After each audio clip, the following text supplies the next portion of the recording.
Hi, How are you? I am doing excellent. And how are you today, sir? I'm fine, Howard. I'm glad you're doing excellent. This interview is making my day. I appreciate you taking your time. Wow, we haven't even done it yet, and it's making I your day. know. That's pretty Like amazing. I'm already excited. So, how were you recruited to work on 321 Penguins back in the day? Well, recruited is not really the right word. So, Jeff Parker, Nathan Carlson, and I started Jungle Jam and Friends, the radio show. And Jungle Jam itself existed before my involvement with it. It does all relate back to Odyssey. Jeff and Nathan both worked on Odyssey. Jeff very briefly. He did one episode, I think, wrote one script, and played a role in that script. The Barkley Ski Vacation is which one it was. And uh, Oh, okay. so, yeah, Jeff is actually the ski instructor in that, but he wrote that script as well. So he wrote himself to be the heartthrob? Actually, he didn't. He didn't want to do it, but I said, I don't have anybody else to play this, so you got to play it. And he's like, Oh, oh, all right, go ahead. So that's the way a lot of it works, actually. You know, whoever's in the studio at the time gets to play the role. At least it was. I mean, now that we're union, we got to jump through a few more hoops. But at any rate, Jeff started. So Odyssey was in motion. Jeff started working at Focus on the Family. Nathan also started working on Odyssey, playing Richard Maxwell and some other parts before that as well. So Nathan's an excellent voice actor. It was kind of all at the same time. We just sort of converged. And when we found out that we had a lot of things in common, Jeff and Nathan were doing something. We're doing Jungle Jam itself on record albums back then. There were actually vinyl record albums that you could play with songs, and they had Buddy Miller and Julie Miller who were doing the music, who were just phenomenal. They're just great. And so we were all together and we were talking about what to do. And so I said, why don't you take Jungle Jam, turn it into a radio show, a weekly radio show, because that they were starting to be, more and more because of Odyssey, more and more groups and ministries were starting to do audio drama. So they said, okay, yeah, that sounds like a great idea. Yeah, what do we do? How do we go about doing that? And so we started meeting together and talking, and I added a few characters to the mix. Millard the monkey was one of my characters, and uh, still is, and Weatherby the owl, and some other characters. Nathan did the bulk of the voices, and so we had a blast. We started doing some great stuff. Had a really really good time. Meanwhile, VeggieTales is going like crazy. That's big idea stuff. It's the flavor du jour. Everybody, a bunch of college kids really love the silly songs, and that's what made VeggieTales actually work, right. actually take off. And so it got really big. And then at some point, Phil Vischer, who created VeggieTales, got sick. He got very, very sick, and he ended up in the hospital. And so everybody around him was saying, if we're going to maintain this, and because Phil was the one who understood VeggieTales better than anybody else, if we're going to maintain this company, this big idea company, we need more product. We need something else. We need other things that are going on. So there was a lot of talks. I will spare you the gory details, but there were a lot of talks that went back and forth between us and between because they contacted us. So we really like for you guys to create something for us. And so we went back and forth. They wanted Jungle Jam, but we didn't want to give up Jungle Jam to them. So we went back and forth and said we'll create a brand new series. It gets a lot more sordid than this, but I'll spare you the gory details. That's all business, and business to me is just like so uninteresting. But it's just like the most uninteresting part of show business. It's like, why do we have to have business involved? But we do, and it is. It was contracts, and it was claims made on property, and blah. It just went back and forth and back and forth for the longest time. So in order to get sort of extricated from Big Idea, because we were doing Little Dogs on the Prairie, and so we were, in order to get sort of separated from Big Idea, we agreed to make a new series for them, Mhm. and then that would be it. That would be the fulfillment of anything that we were going to do. And so we started talking, and we came up with 321 Penguins. And so we created it. We created the premise. Actually wrote because we were all really busy. I took the bulk of the writing on that one and wrote 12 scripts for them. And they only used the first one. They didn't use any of the other ones. I don't think so. But that fulfilled our contract. That fulfilled all of our stuff. So then we could concentrate on Little Dogs in the Prairie. Right. But those 12 scripts are floating around somewhere. I don't know where they are, but they're floating around somewhere. They were a lot of fun too. I had a lot of fun writing those things, but I don't think they were ever used. You got me really curious though, as other 11 are. So that was actually one thing I wanted to ask about with on Planet Wait Your Turn. Yeah.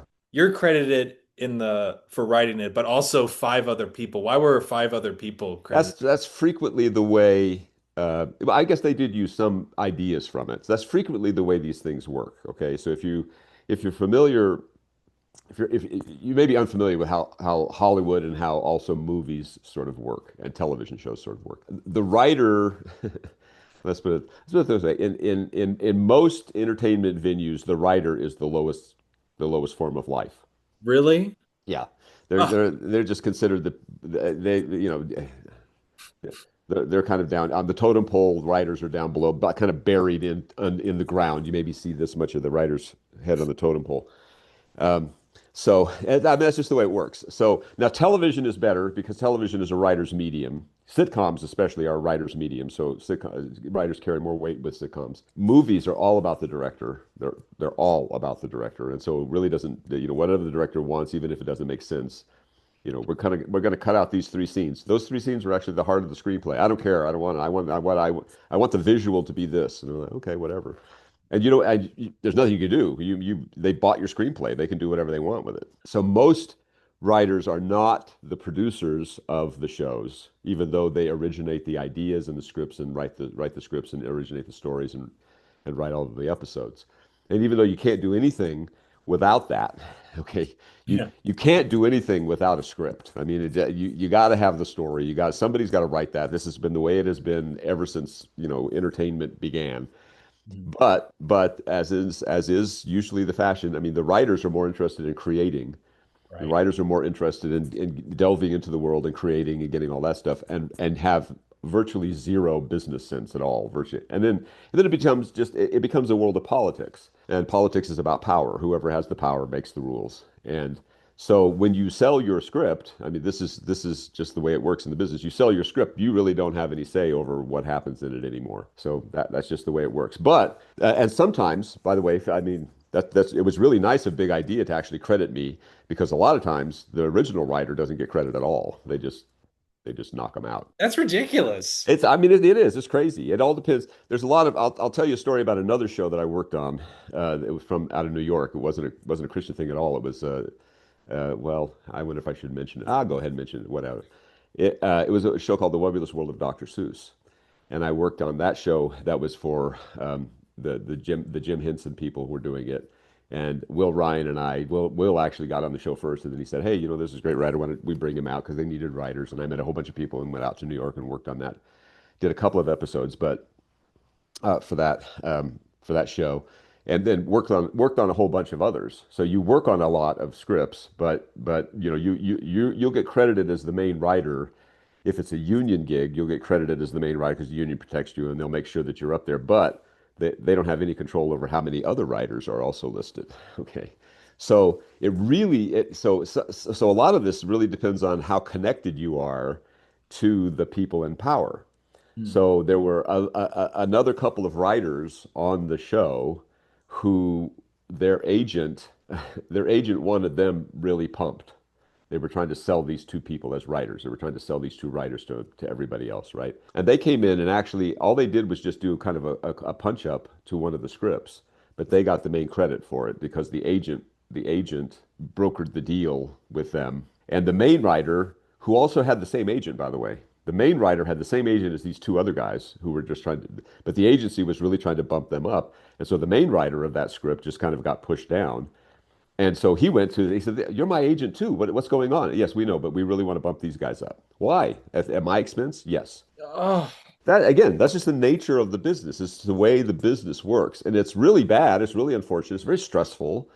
Obviously, I mean, at first it is early in your career because you haven't written a whole lot of things, and you finally get the credits, and it's like, oh man, this is my work. This is how am I going to get other jobs? Everybody's going to look at my scripts. But after a while, you realize, well, that's just this is the way it is. And I've always been a very big fan of the Godfather movies, and I said to myself, this is the business we've chosen. I didn't ask who made the hit or anything like that because it had nothing to do with business. Okay. So I tell all my students when I used to teach, I used to tell my students that understand the business that you've chosen. If Oh, you're a writer and you want to be a writer, understand the business that you've chosen. Show business can be very good, it can be very wonderful, it can be very lucrative. You can make a lot of money doing a script and not work again for 2 years. hmm, That's the business you've chosen. Don't rejoice and be wonderful and everything's floating when everything is great. Don't rejoice and enjoy and everything is fantastic and wonderful and whoop-de-doo. And then also when things are really bad, start complaining about things being bad. That's the nature of the business. Get right. busy and start doing something else. Okay. And this whole thing with scripts and who gets credit for them and how much power writers have, that's the business. That's the way it works. It just is. I mean, I don't think I'm telling any tales tales out of hand here. I created Adventures in Odyssey. As one of the creators of Adventures in Odyssey. I have very little say in what happens with it right now. I Oh, mean, that's just the way. I'm not in charge. It's a product to focus on the family. I created it for them. It was a work for hire. It's the way it is. And other people are in charge of the program. And because other people are in charge of the program, I'm one voice. I have one voice, but I'm one voice of like 10 or 15 people, and my voice doesn't carry very much weight. A lot of people think it is. Why don't you just do this?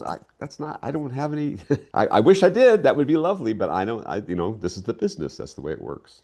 Now that I've completely depressed everybody about even wanting to get involved in show business, which is my job, by the way. My job is to try to talk you out of it because it's a hard business to be in.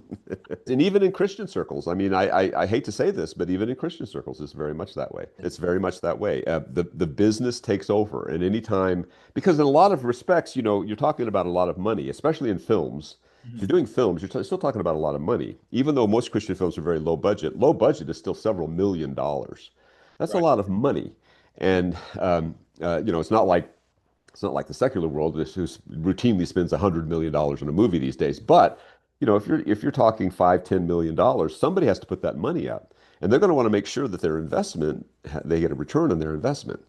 I mean, even in even in such altruistic things like Christianity, spreading the word of the word of God and everything like that. The people who are putting up the money are all for that. Don't get me wrong; they're really, really good, and they're very, very sincere about that. But they also want to go, okay, yeah, but this is going to make money, right? I'm going to see a return on my investment here, right? Because it's just a lot of money, and so they want to make sure that, and the old the old twist on the golden rule is he who has the gold makes the rules. Yeah. So, and that's just kind of the way it is. The people who are the large donors, the people who have the money, the people who donate the most money, the people who finance things, they usually control stuff. Money changes things. So, yeah, like I said, I mean, depressing you, I know, right It's from a the get-go. depressing thing, but I, I appreciate all this information. This is good. I haven't gotten this blunt answers before, so I like. I don't Um, like to sugarcoat it. I mean, there are too many people out there, and I was one of them. I mean, good grief, when I was young. I had a lot of raw talent, and I would do stuff, and I'd perform and do a lot of different things for different people, and I worked some nightclubs even. I was a comedian and worked nightclubs, and I was out there, just killing it for the audience. I mean, I was just knocking them dead. It was just great and getting laughs and laughs and laughs and laughs. But part of my job was also, quite frankly, serving drinks right. because that's again the nature of the job. And I was like, I don't want to do that. I'm out to make people laugh. And the bartender said, you only get paid if people are buying drinks. I don't care how funny you are. That was the first rule. That was the first lesson I really ever had in this. It Wow. doesn't matter how funny you are. It doesn't, if I can't stay open unless people are buying drinks, which means I can't pay you unless people are buying drinks. So, as funny as you are, be funny and push drinks. And it's like that's sort of the way. That's the first business lesson that you learn. Money has to come from somewhere. It's just not floating around out there. How old were you when you started writing professionally? Writing professionally, well, let's see. I always wrote stuff when I was young. I wrote a lot of stuff. I started out as a performer. I tell my VBS story. When I was really, really little, I was in VBS. Everybody's in VBS occasionally, and so I must have been like 4 years old or something like that. I don't remember. I was very, very young, but it was one of my earliest memories. And in the VBS, when you're that age, what they do is basically have you memorize a Bible verse, and all the kids, so 10, 12, 15 kids, whatever it is in your classroom, each of them memorize a Bible verse and they recite it in front of the whole crowd at the end of the week. So we did that. We had that, and I recited my verse, and some of the kids were having problems, and some of them were like really, really scared, and I was like, no, this is not a problem. I love this, fine. And so I recited my verse, and then everybody else was finished, and there was this pause, and Mhm. nobody was doing anything, and nobody was saying anything. The crowd was just sitting there. Everybody on stage was just sitting there. Nobody was doing anything. So all I did was this. I went, and turned around and walked off. But that got a laugh. The crowd burst into laughter. And I took 2 steps and stopped. They're laughing. I did that. I made them laugh. And I'm like, I'm bit. That's it. I got the bug. I want to do that again. Can I make a big crowd laugh again?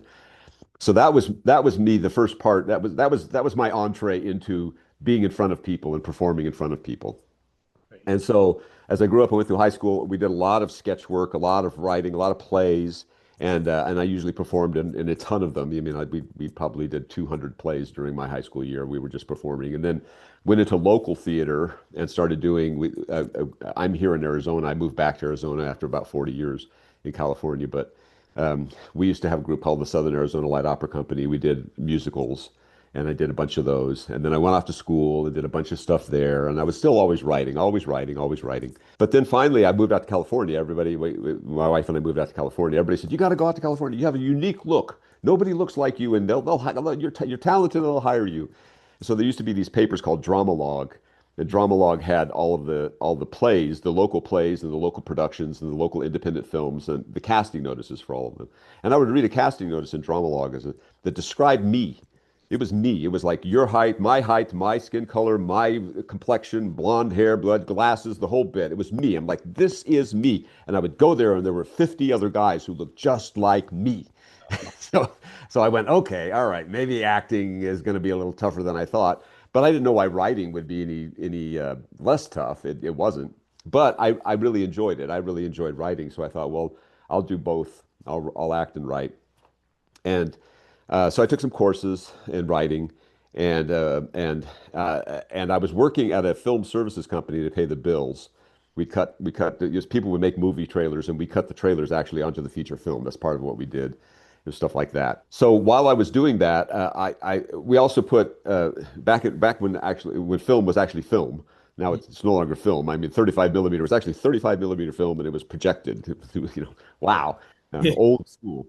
But what would happen is you'd have a kind of a cellulose side to the film, and then the picture itself was called emulsion, and that was glue kind of married to the cellulose. And the emulsion would scrape off when it goes through the film gate. It goes through a projector, it goes through a film gate, and sometimes little bits and pieces, hair and stuff like that would get in there, and it would scratch the film. And that's the reason why, if you look at really, really old films, sometimes you'll see these scratches that go right across the screen and whatnot. And so we would put a chemical process on the film that would fill in those scratches and make it look like a pristine copy of the film again. And so I thought, well, this would make a good article. Why don't people know more about this? I mean, filmmakers, they should know more about this. And there were these things called magazines back then that people actually got, and they opened them up, and I know that some of them still exist, but not very many. So I said, well, there's got to be, I happened to know it's not in existence anymore, but there was a guys who ran a magazine called Box Office Magazine. It was about the business of film. And I thought, well, I'll pitch this to them. I think that'd be a good idea. So I got permission from the owners of the company, and they were like, yeah, good grief. Let's advertise this, free advertisement. And I said, I'll write that, and I'll get you guys' approval on our article and everything. And I pitched it to Box Office, and they said, yeah, send us a spec. Okay, we'll see what happens. And I said, fine, fine. So at the same time, I was also doing story writing. And so I had written a short story, and I sent that into a magazine that actually printed short stories. I sent it both at the same time, same day, both of them. And about a week later, I get a letter from the narrative magazine, the story magazine, and the letter is like one sentence. Had my story sent back to me with a big red X's all over each page, and the cover letter was, "Break your pencils, you will never be a writer." Oh my gosh, really? Yeah. That What? was it. Break your pencils, you will never be a writer. And so I'm like, oh, okay. Well, that's pretty bad. All right. And so that was a devastating day. The next day, mail comes in. I has from Box Office Magazine. I open it up. It's like, we love your article. Great writing, fantastic stuff. Here's a check. Wait, Right after that, I made my first sale right after I was told I would never be a writer. So that's another story that I try to tell everybody, because yeah, this is a brutal, brutal business. It's really awful and brutal. But I made my first professional sale right after I was told I would never be a writer. I made my first professional sale as a writer right after I was told that I would never be a writer. And so and then it started from there. I started trying to write more stuff. And it's hard life. It is. You don't make a lot of money. So again, you have to know that's the business. You don't make a lot of money. And so that was the first professional thing. And then from there, a couple of years later, I think it was a couple of years later, that's when Odyssey started. That's when I was hired to do Odyssey. Would you consider Odyssey one of your like big breaks, if that's the terminology we're using? Well, I guess so. I mean, it was the first. I was a working writer, for goodness sake. I mean, how many of those can you? Very few people in the world can say that about this thing. And made a living. I was made a living doing writing. So yeah, I was actually working at this film services company, and then things was starting to fall apart there. And I had a really good friend who worked there. He's a friend of mine still. After all these years, nearly 40 years, we've been friends, and I think it has been 40 years at least. And he went out to Los Angeles to be in film as well. He was going to film school, and then he got the call to the ministry. I don't know how that worked, but suddenly he really felt he had to call them. So he changed everything right out, just redid everything and went back to school to the master's college, is now the master's university, got his MDiv degree, and wanted to be a pastor. And he was working there, he's trying to be a pastor. I didn't listen to Christian radio. I had no idea Christian radio even existed. And so he said to me, because he knew I was looking for work, trying to make it as a writer and as a filmmaker. I'd gone to film school then and had graduated from film school. And so I was looking for any kind of work. I wasn't working even at the film services company. I had quit that job because that was bad. And then right after I quit that job, I found out with my wife and I found out, well, we're going to have a baby. Isn't that great? I'm unemployed. I've got no work, well, possible work. And now I got a pregnant wife who's in the kitchen, making me dinner. Yeah. That's great. Whatever you want, God. Whatever you want. You got something going on here. So, my friend Wayne Wilson is his name, and he said, have you ever considered writing for the radio? And I said, writing for the radio? Who writes for the radio? Radio's of music. Nobody writes for the radio anymore. He goes, well, all I know is that on this Christian station I was listening to, they were advertising. A program called Focus on the Family was advertising for a writer. They need a writer. Hmm. And I was like, I never heard of Focus. I never listened to Christian radio. I never heard any Christian broadcasting at all. But I said, okay, what kind of writing? And he said, well, they want a creative writer. They want like somebody who writes scripts. I took my film script that I had accomplished, that I completed my film school studies with. I'll send this in. So I did. I sent that to them, to Steve Harris. He was the one who was advertising. And I didn't expect to hear anything because, when you do that, you get inundated with scripts. And so I didn't expect to hear anything. It took about a week and a half. It was Christmas time. It was approaching Christmas time. And it was like, why does this stuff always happen during Christmas? All these sad stories always happen at Christmas time. I was down on my luck and I was down and Christmas was coming. And Ulysses S. Grant tells a story about he had to sell his watch one year. Things were so bad for him, he had to sell his watch so he could buy Christmas presents for his kids. And it's like, oh my goodness. So I get a call from him, and he wants to come in. He said, well, let's talk. I read your script. I really liked it. Let's talk. Let's come in and talk. And so that was in late 1985. And I went in and we had an interview and we talked about it. And he said, yeah, I think you're our guy. So he hired me, and I started in January of '86. And I was hired to do audio drama. That's what I was hired to do. But I did a lot of other stuff first. There was a newsletter that I wrote, and there was a bunch of other stuff. And I worked on the magazine for a while, and wrote a couple of audio dramas. Worked on I think three. Wrote one of them that was not Odyssey. It was prior to Odyssey. And so, but then I started working on Odyssey in earnest, and started, pulling all the elements of the town and John Whitaker and Whit's End and all that sort of stuff together. And then I took it to Steve, and he was like, I like this, I don't like this, I like this, I don't like this. And we yelled and screamed. And that's another part of the business you got to get used to, creative differences, iron sharpening iron. And then finally we launched in the next year. We launched in January of '87 is when we launched Family Portraits, which is the precursor of Odyssey. Right. And that ran for 13 episodes, 13 weeks on the Focus on the Family broadcast every Monday. Got all the data. We asked people, please send us data. Do you like this? Do you want more of it? What can we do to help improve it? What would you like to see?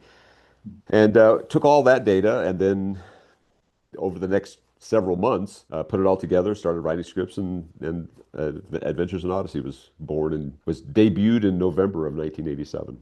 How did you come up with the idea of Odyssey? Like, what parts did you contribute to Odyssey, and what parts did Harris contribute to Odyssey? When Well, when you're working on a collaboration, it's hard to make that kind of separation. We worked on it together. Steve was in charge of the special projects department of the broadcast division of Focus on the Family. The special projects, by its very nature, had tons of projects.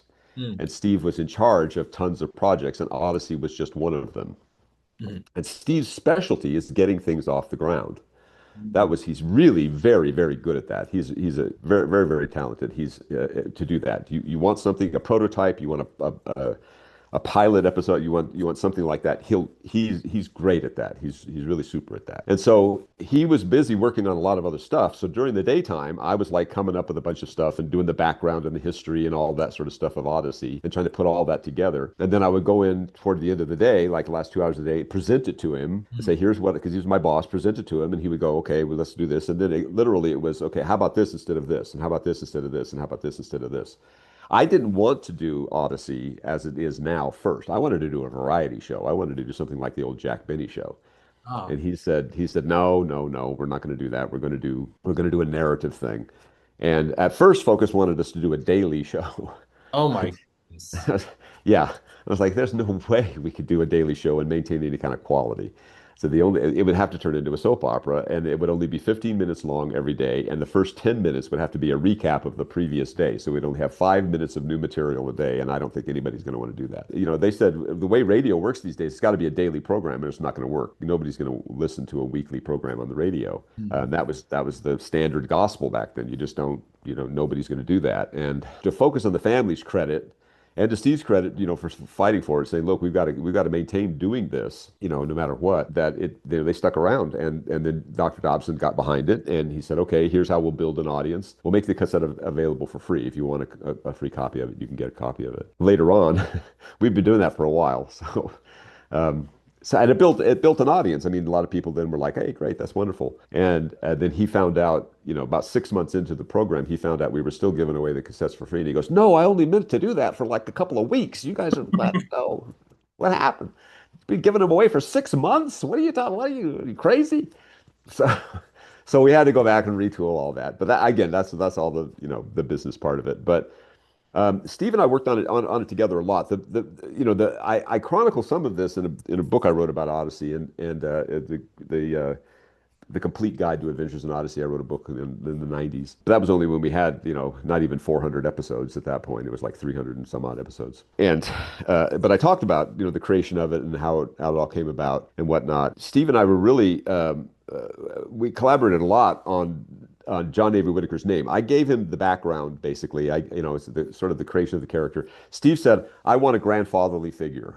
And then, so I said, well, who would that be? And then I started picking things from my father's life. World War II guy, greatest generation guy, this, that guy who was a signalman in World War II, so it was Whit, and, stuff like that. And started putting some of those elements and the stories that my dad told about his upbringing during the Great Depression and stuff like that started going into Whit's character and the wisdom that he had, things like that. And so we were sitting around trying to figure out what's this guy's name going to be. And that's I chronicled that in the book. It was like we finally picked the phone book. We just started going through. We started at A, and none of the names were hitting.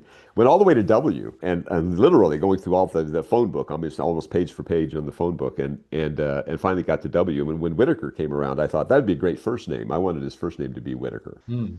And Steve said, "No, I don't think Whitaker's going to be right for a first name. How about, And I went, "Okay, hang on one second. I got to go to the bathroom. This is not the story that they want me to tell, but I'm going to tell it anyway. I'm going to the bathroom, and as I go into the bathroom, I'm passing a storage closet, and in the storage closet there were Avery labels. Huh. Okay, so I went, Avery, that'd be a great name. That'd be a great name. And so I went to the bathroom. I came back and I said, Steve, how about Avery Whitaker? And I said, and if you really have to be a more common first name, I was just going to the John. So how about John Avery Whitaker? Oh my gosh. So, You so serious? yeah, well, for me, that was, I mean, again, they don't like me telling that story, but that's exactly the way his name came about. Um, That's so, so funny. yeah, so that it was John Avery Whitaker, and Avery was Tex. If you know anything about cartoons, Tex Avery was a great animator, back in the classic Warner Brothers cartoons days. Tex Avery was this wacky. He had such a great sense of humor, and if you ever get a chance to see any of his animated films, you'll know him instantly because he'll do things like characters running so fast that they run right out of the frame. So you see the sprockets of the he said they run right out of the frame and they're like, wait, and then they have to run back into the scene. He'd do stuff like that all the time. It was just crazy stuff. So the Avery was part Avery labels and part honoring Tex Avery. I think he had died right around that time too, so we're sort of honoring him. And so so then that's the name, and then I created the family, Jenny and the three kids, all with J names, Mhm. and oldest died in Vietnam, and then Jana, the middle daughter, was rebellious and got caught up into the rebelliousness of the 60s and 70s. And Jason was like me, uh, you know, Jason was like my age, and I was like, we all looked at our older. We're all boomers, but the boomers are divided into two sections. There's the older set of boomers who are all the hippies, drop out, try drugs, do all that stuff. And then the younger set of boomers who were like more responsible cleaning up after our older cousins and our older brothers and sisters, not wanting to cause any problems. We were really trying to be good people. And so Jason's like that. And I said, that's me. That's who I am.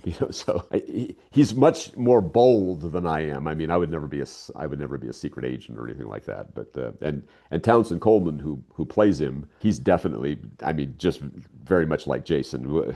Townsend tells these stories about what he's done in his own life, and you go, you really are, Jason. You really are a secret agent. This is incredible. What are you talking? You did that? And he goes, oh yeah, I did that. And he was like, oh, it's not a big deal. I did that. I'm like, what are you talking about? That's not a big deal. So anyway, That actually makes me really happy to know that there's some similarities to him. oh yeah. He was the. We had a different actor play Jason at first when Jason first appeared, and I only found this out recently that Townsend, who was very well known in the business, he's a very successful voiceover guy. He was actually a large donor to Focus on the Family. He was supportive of Focus on the Family. I didn't even know this until he just told me. He said, "Yeah, for a long time we were on the big donor list for Focus, and so we really appreciated everything that Focus stood for. And then when this role came available, we wanted to say, hey, let's get Townsend. Good grief, he'd be great. There was a lot of stuff that a lot of people contributed as the years went by. And then, of course, once the foundational stuff is done, then, a year into it, Paul McCusker starts in and he's adding stuff. And, once everything is actually done, then Paul comes in, he starts adding his stuff. And then later on, Chuck Bolte comes in as executive producer, and he has his influences. And our two sound designers at that point were Bob Luttrell and Dave Arnold, and both of them contributed. So it becomes this mishmash of a lot of contributions in the early days as far as that's concerned. But the foundational stuff was like, okay, Phil, go do this stuff. When you're done, come in, we'll talk about it, we'll hash it over with me and Steve, and then once we get that approved, then we'll go over to the next step. This is kind of the pattern for the first while. It was like, okay, I'm writing this stuff, and I'm going to go in, we're going to talk about it, and then from that foundation, we'll build on to other stuff. What, in your opinion, do you think made Odyssey work to the point where it has like 1,000 episodes? I think the secret sauce for us was that one of the things that there were two things that I had that were sort of mandates for me that I really wanted to see happen. If you had to write a manifesto for Odyssey at that point, we didn't do that, but I was thinking about it. The two things were, one is we decided to take a Warner Brothers cartoon approach, what I called the Warner Brothers cartoon approach. And the Warner Brothers cartoon approach was there's something in it for every age. Ah, There's something in it for every age. So we said our target audience is going to be 9 to 12-year-olds, kids just going out of elementary school into junior high. We know that.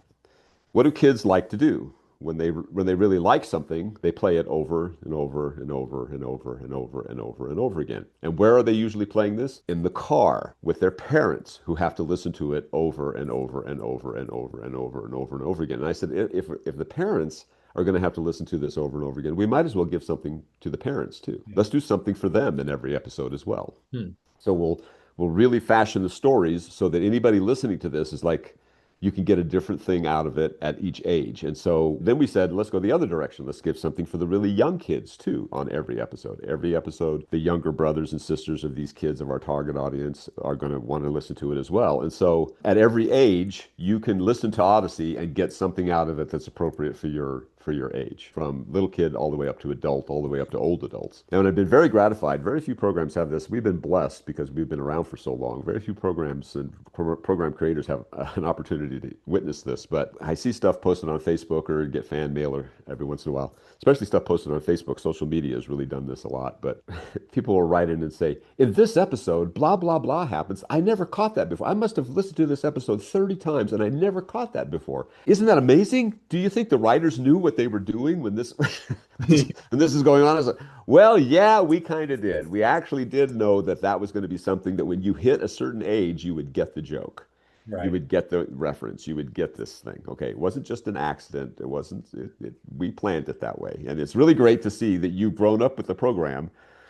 That you were listening to the by the time you were 9 years old. Now you're 25 or 30 years old, and you're going, "Oh, I never caught that before." And I'm like, "You have no idea how that just thrills my heart." So that's the first thing. The first thing was that, and the second thing was a real devotion to the quality of the production itself.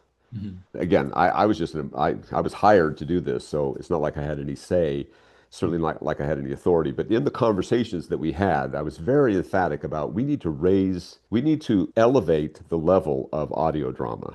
We need to elevate the way stories are told audially. I had worked with a company that did old-fashioned live radio dramas. There's nothing wrong with that. It's a great thing. There's still a very famous one out there that I won't mention that's still going on after. It's even older than Odyssey. It's been around for a long, long time. But they do the whole live sound effects, live cues, live sound effects, and an organ doing their music and stuff. So it's all very live, and that's great. Don't get me wrong. That's really fine. But I said I really think we need to elevate the production sound-wise so that what we're hearing takes it a level above all of that to the next level. And we can do that because we have the capability now of multi-track recording. We can play with it in the studio. We don't have to do one take, one thing, one take all the time. Right. So it's very much a Beatles kind of thing. The Beatles would do the same thing. They would go from everybody, the song has to be done in one take we only got this take and we got to do everything together. To saying, wait a minute, we have the capability now of multi-track recording. So why don't we add this and let's play with that and let's put a sound here and a sound there. Let's separate the sounds. Let's do one thing over here, pan this and pan that. And so we really started saying, let's do live, let's do Foley, let's do sound effects that are really appropriate. Let's not just find an effect somewhere and then kind of put it in and try to make it match. Let's do custom stuff. Let's do the same way Foley artists do for music, for movies. Our sound guys should be doing that. It's all live stuff, and it's all they're in the studio. They're making the sounds as they go along. And for things that don't exist, well, guess what? You guys get to create the sound. It's very much like Ben Burtt did with lightsabers, where in Star Wars, he's listening to the hum of a television and then the hum of a wire, and when he hits it, it does certain things. It's like, oh, let's combine all those things together to make a brand new sound. So I really wanted to give the sound guys something that they can sink their teeth into as well, creatively, and then say, okay, well, if we're going to do that, because we're going to get really, really good sound guys, which we have, then we got to make sure the stories are worth telling in Mhm. that way. So a lot of what we did in the early days, Paul and I did in the early days, especially much to Chuck Bolte's consternation, was talk. We did a lot of talk. We had a lot of long, long, long conversations about theology and about philosophy, about writing theory, about how stories are told. One of the things that we did that I really want to get back to with a lot of people, as a matter of fact, not just the Odyssey team, but everybody else, was we would watch just about everything, all the movies that we could, all the television shows, listen to audio dramas, anything that was out there, books on tape. We called them books on tape back then. They're audio books now. Television shows, reading books, and we would do that during the weekend. Just pile up on those things during the weekend, and then on Monday we'd be like, "Did you see that television show? Did you see that moment that happened? That thing that happened there? Wow, that's fantastic. Let's analyze it. Now, how do we do that on Odyssey? What do we do on how do we make that work? Not copying the exact same thing, but why did that give us the reaction that it gave us? And now let's see if we can do the same thing like that and put it into an Odyssey script, so that way it works that way. And we did a lot of that. I mean, we talked and talked and talked and talked. And Chuck was very much like, if you know anything about Harry Warner, who started Warner Brothers, he would walk around the writers' rooms. He had a big room that was filled with nothing but writers writing screenplays all the time. If he didn't hear any typing going on, he assumed no writing was going on. He said, "I was all typing. I don't hear any typing. I don't hear any typing. Why isn't there typing going on? You guys aren't working." He's like, "Well, most of the writing goes on in your head. Most of writing goes on in your mind. The real writing happens happens. This is just typing. This is, it could be typing gibberish. So they quickly learned to like make recordings of them typing so that when Harry Warner walked by, he would hear typing and go, okay, at least they're working. you know, but we didn't do that with him. Chuck was just like, he would walk in and go, are you guys going to do any work today? I'm like, you don't understand. This is work. This is what we're doing. This is exactly what we're supposed to be doing. But we had to try to convince him of that. To his credit, Chuck was very good with managing creative people because he was a creative guy himself. But that was something that we did that helped us both as writers to really understand the nature of storytelling, how storytelling worked, and how you put stories together and how you present them, and then those emotional moments. It's the same thing with the directing. So a lot of it you'll read on the page, but you won't get the emotion out of reading a script or out of reading. But see, this is the other thing I always said. And I'm reading a book and suddenly a passage in the book moves me emotionally. Mhm. Okay. And I think, and when I stopped after the emotional reaction, I'll stop to think, I'll go back and say, this is just squiggly black lines on a piece of crushed wood pulp. Why did that make me cry? Why did that make me laugh? Why did that make me angry? Why did that inspire me? Why? So after I get the emotional reaction over and I kind of read it, I'll go back and say, let me read that passage again. And I really, really want to break it down. Now, of course, in breaking it down, it loses all of its magic, all of its emotional magic. As soon as you start analyzing anything, it's like analyzing a joke. As soon as you start analyzing a joke, it's not a joke anymore. It's just, word. But that was what I would really try to do all the time. And in fact, we just had an audio drama intensive camp up in Colorado in the mountains. Just last week we were there, or 2 weeks ago we were there. And this is one of the things I wanted to do with them too. I started bringing all the people together and say, why did that happen? Why, if let's listen to something, let's watch something, let's read something, and then say, why did that make me cry? Let's analyze it. Let's break that down and say, what was it? The order of the words? Was it the specific way it was laid out? Was it It's obviously contexts, but how did they get into that? I'm reading up to this point, and I'm okay, but I read that sentence, and wow, that sentence just blows me away. Why does that happen? Same thing with audio drama, same thing with movies, television. Now we have the ability to rewind and go back and take a look at it again. Let's look at that scene. Why did that do that? What was it about that? Is it music? Is it the performance? Is it just the nuance of the face? And so I think that's really important. That's a writer's thing for me. That's really important for storytellers to be able to understand how to do that, to break that stuff down. If you get an emotional reaction, if you read something, hear something, watch something, see something that moves you emotionally, go back and analyze it. You have the ability, rewind it, go back and analyze it. What was it? What was it that made me break down? The words, the performance, what was it? And really try to do a deep dive on it so that way you can figure out. And then you put that in your arsenal. Now Right. all of a sudden that's part of your writer's bag of not tricks, but it's your arsenal. It's part of what you do as a writer because then you start recalling all that. Oh, this is that moment. You'll see it in your own stories. Oh, this is that moment. This is that thing. This is where it can really turn, or this is where it can really affect somebody emotionally. Now, sometimes, you'll do that. You weren't intending on doing that at all, but it ended up that way, which is great. Those are serendipitous moments. That's when something like that happens. It's not expected. But for the most part, you can start controlling a lot of what you're doing, and a master storyteller, whether it's a director or writer or audio drama or whatever, will be able to guide you. You want to guide them through to this conclusion. You want them to go along with you to that conclusion. So anyway, I know that's wow, long-winded way of just saying this is kind of how things work. You answered a question I was going to ask later about how to get an emotional punch in Yeah, writing.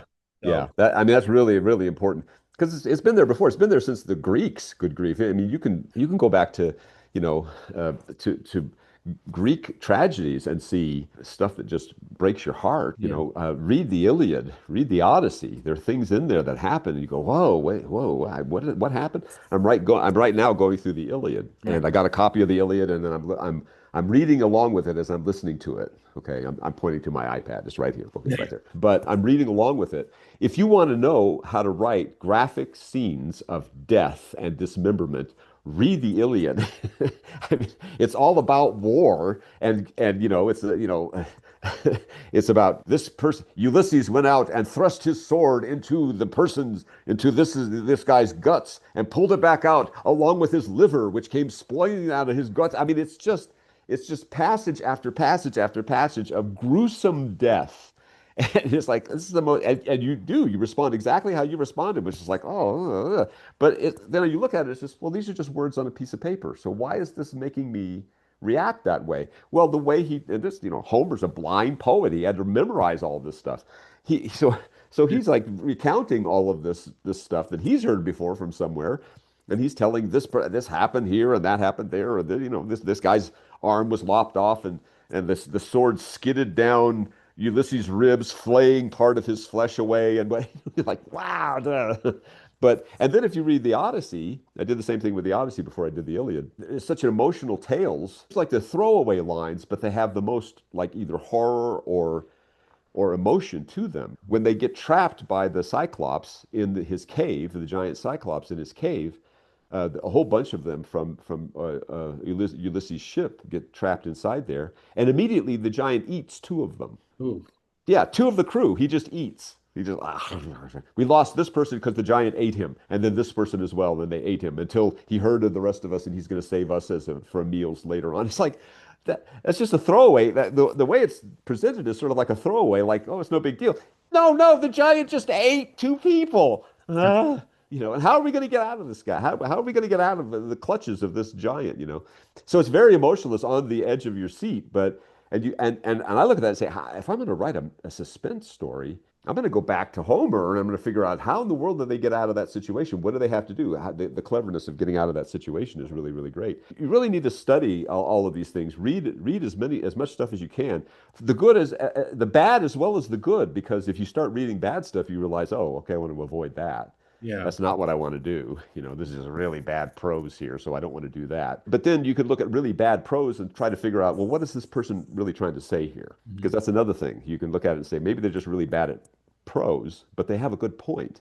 How would I say it differently? How would I do it differently? For people who are like, I'm aspiring writers wanting to write, apart from the Iliad, is there any other books that? Oh, I would try to read anything that has been touted as great storytelling. Hmm. Okay, so I know for Christians a lot of them don't like to read Harry Potter, but J.K. Rowling is a great storyteller. I read them like every 2 years. Go through the whole series, just because she's such a great storyteller. Some of what I just talked about, you'll read in the books, she'll say something or do something, and you just realize, oh my goodness, I'm crying because of this emotional thing that just happened here, and it's just one line. Right. The line I'm thinking of is it's like in the sixth book when Dumbledore, they have to go to they get the locket. So they go through all these trials and they come back and they get the locket. And Dumbledore is like really affected. He's like, he had to drink all of that terrible stuff and Harry has to bring him back. Right. And the line that ends they don't, I think they may have put it in the movie, but they did it differently so it doesn't have the same emotional impact. But the very last line in that chapter, when they come back, is, it'll be okay, Professor. It'll be, Harry saying, it'll be okay, Professor. It'll be okay. And Dumbledore says, I know it will, Harry, because I'm with you. And I'm like, oh my gosh, Harry. I mean, just the way that line comes down.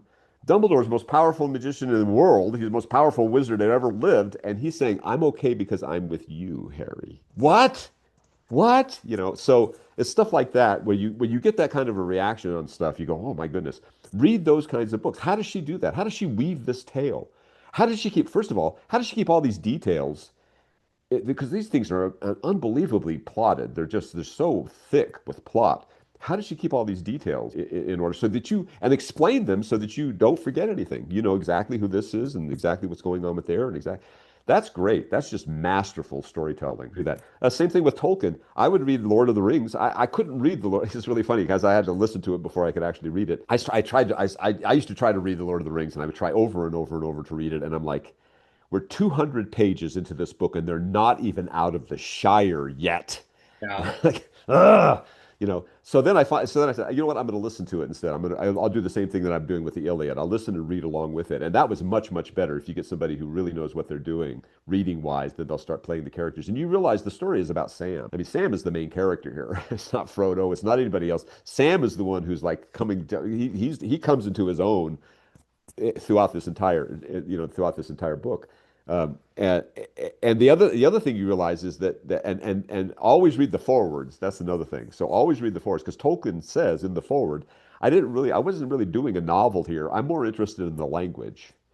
Right. He was a person who loved the language. He loved creating the languages. He loved messing around with languages. And so that was one of the things that always got me because, like every 5 pages, somebody's breaking into a poem or a song or something at the very beginning. And I'm like, why is this so much poetry and all this other stuff? And then I realized when you hear somebody read it, somebody's really good, you realize, oh, this is the way all of these different cultures communicate with each other. Because he's created like the Ints, which are tree people, and he's created the hobbits and the elves and the dwarfs, and all of them have their own poetry, and that's how they communicate with each other. That's how you know who they are and what they stand for.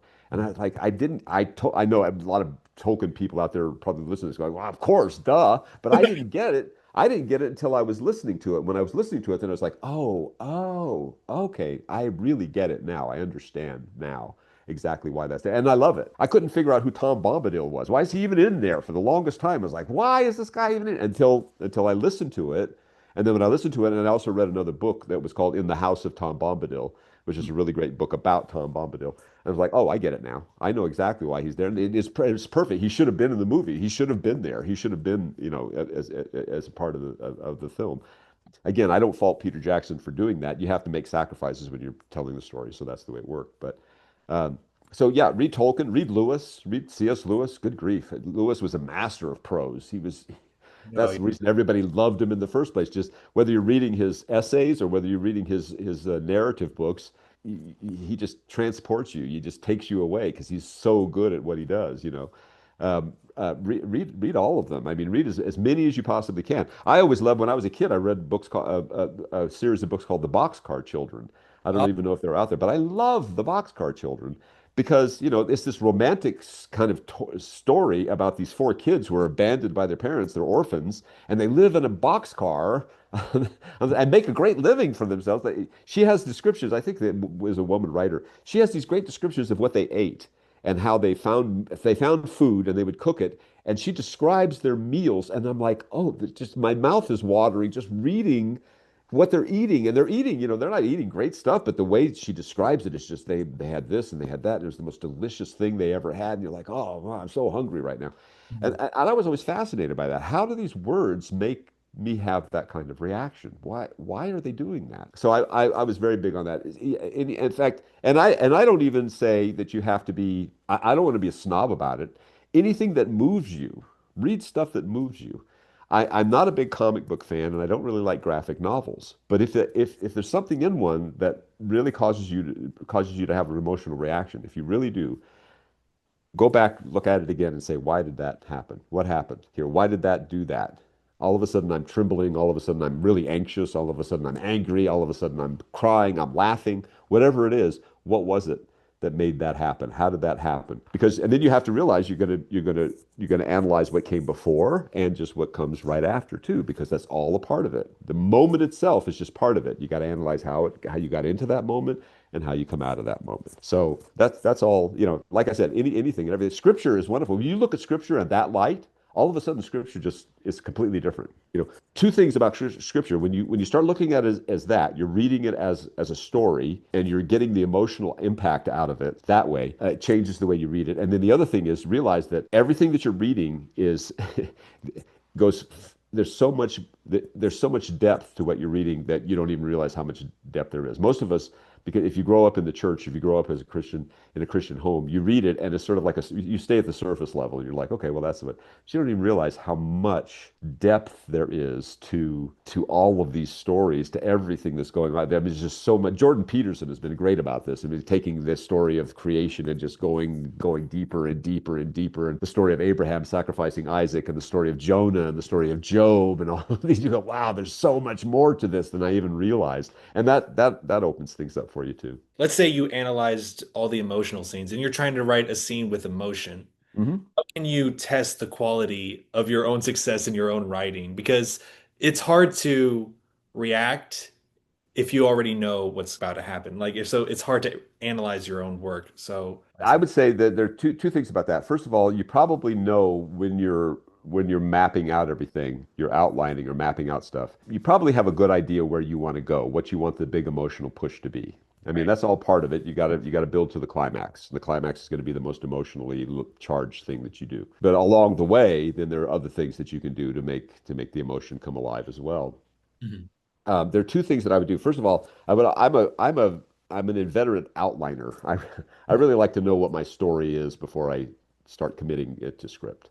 Right. So I really take a lot more time than most people ever do on the outlines. I mean, most people don't like the outline; they want to get to the script itself, and I get that. But I'm like, I got to know where I'm going, and especially if I'm thinking about a story and I come up with a great line, suddenly something that the character would say, "Whew, I'm going to put that in the outline because I don't want to forget about it. I don't want it to. I'm going to describe that moment so that way when I go to script, I know that I have that moment in there."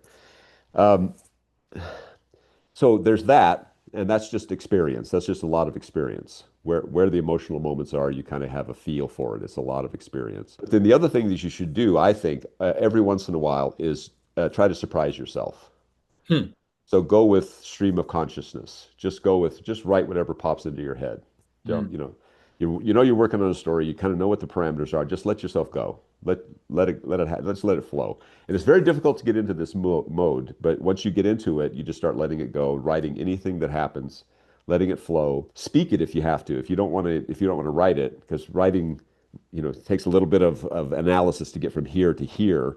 If you're just talking it, it doesn't necessarily do that. So just, record what you're saying, talk it out, talk it out, talk it out.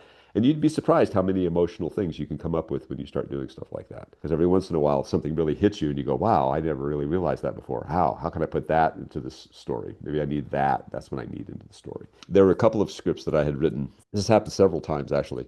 But the most memorable one, I wrote a script for Odyssey called The Toy, Mhm. and it was about Detective Polhouse and his nephew, and he was like investigating. He seemed like to be he was investigating a crime, and he would go from different characters in Odyssey, and he wanted them all to meet him at the station house at the very end, Mhm. and he was going to really, and everybody thought we're in trouble, and again, spoiler alert if you haven't heard it, but he was basically saying, look, it was about this toy, and he was saying he basically wanted to go anybody who was involved with that toy, he wanted to thank because his nephew was dying of cancer.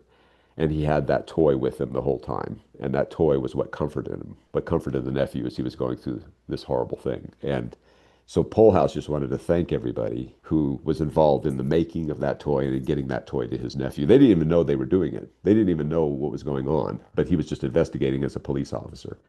And it was very, very emotional. And as I was writing it, I was sick as a dog when I was writing that thing. I had the flu. I was like, oh my goodness, I'm gonna die here. But as I was writing it, I was just weeping as I was writing it because it was just so emotional. And that was just kind of a spur of the moment thing too. That was not I didn't hadn't planned on it happening that way.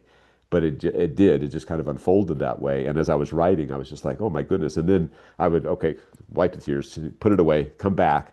And that's also when you know you got a good emotional moment because you put it away, you come back and look at it again, and the same thing happened. And it's like, oh, this is really, this is a very emotional moment. So I think this is going to be really good. So you can tell. I mean, after a while, you can tell where they are and where they're not. And again, it's really just a sense of story. Mhm. Stories have good stories have an ineffable quality about them. You know how they're going to unfold. You know what the rising and falling action is. You know where you need to have the hook. You know where you need to have the uh-oh moment. You know where you need to have your reversal of situation, your peripeteia. You know where you need to have your scenes of suffering. You know where you need all these are Aristotle. Where you need to have the revelations, these things, recognition of something. The character didn't know something here, now he knows something new, and it has affected him. The more you do it, the more second nature it is. You start thinking about it, about life in general in that way.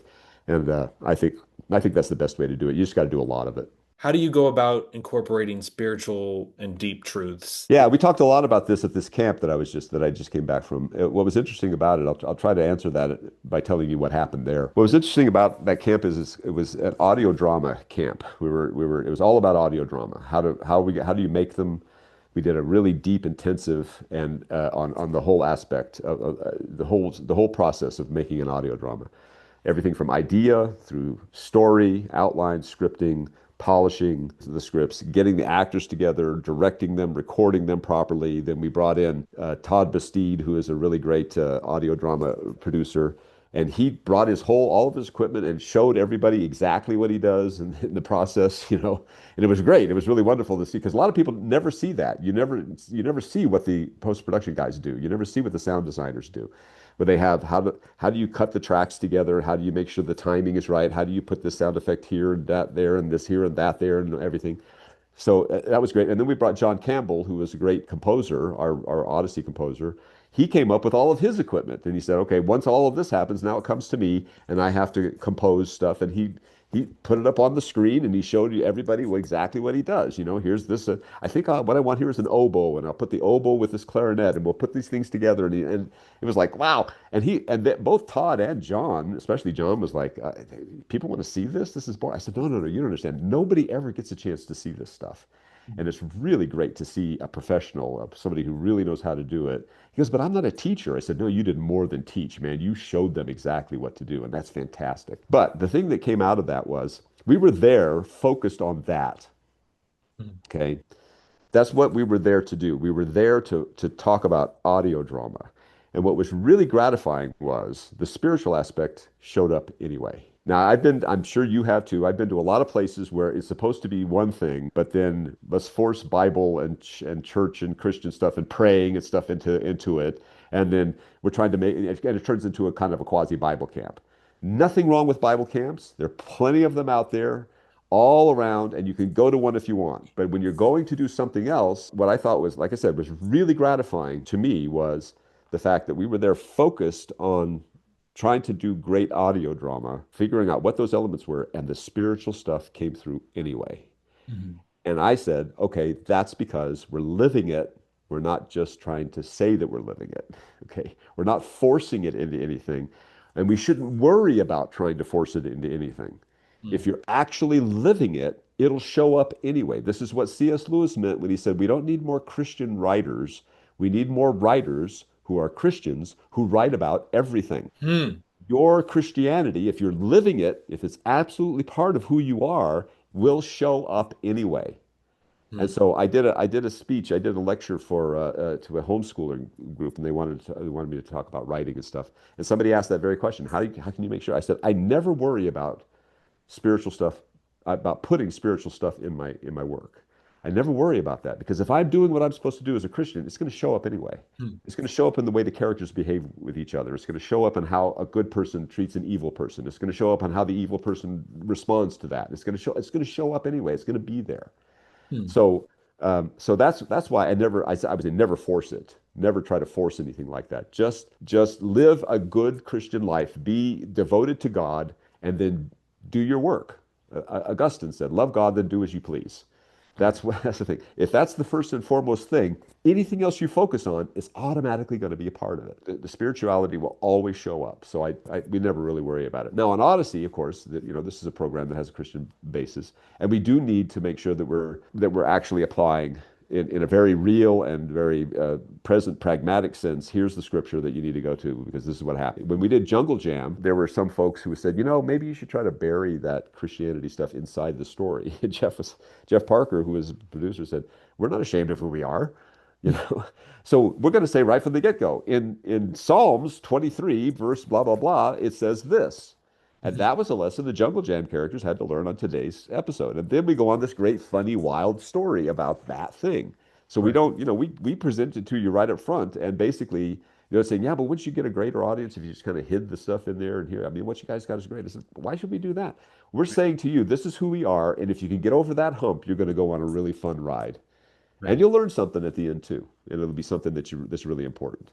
And so I feel the same way with Odyssey. I mean, this is again, it's not something that you have to force into it. We're all Christians and we're all accountable and we're all trying to live the Christian life as best as we possibly can. And it's just going to show up. You out of the heart, out of the heart comes the good stuff. Um, so that's my advice for that. If you fancy yourself a Christian and you're a writer and it's not showing up in your work, no Christianity is showing up in your work, maybe you better reevaluate your Christianity. Maybe you better stop and think, okay, who am I spiritually actually? Maybe I need to get a little deeper walk going on here because I can see some of this stuff show up in my work naturally. What is your advice for creating likable characters? Yeah, I wouldn't go for likable or dislikable. I would go for interesting. Right. Always try to create somebody who was interesting. Audio drama, we have dialogue to do that. I mean, that's basically it. We have dialogue and some sound effects, but we tell the story through dialogue. And so you have to make sure that you write really interesting dialogue. A lot of people interpret that as funny.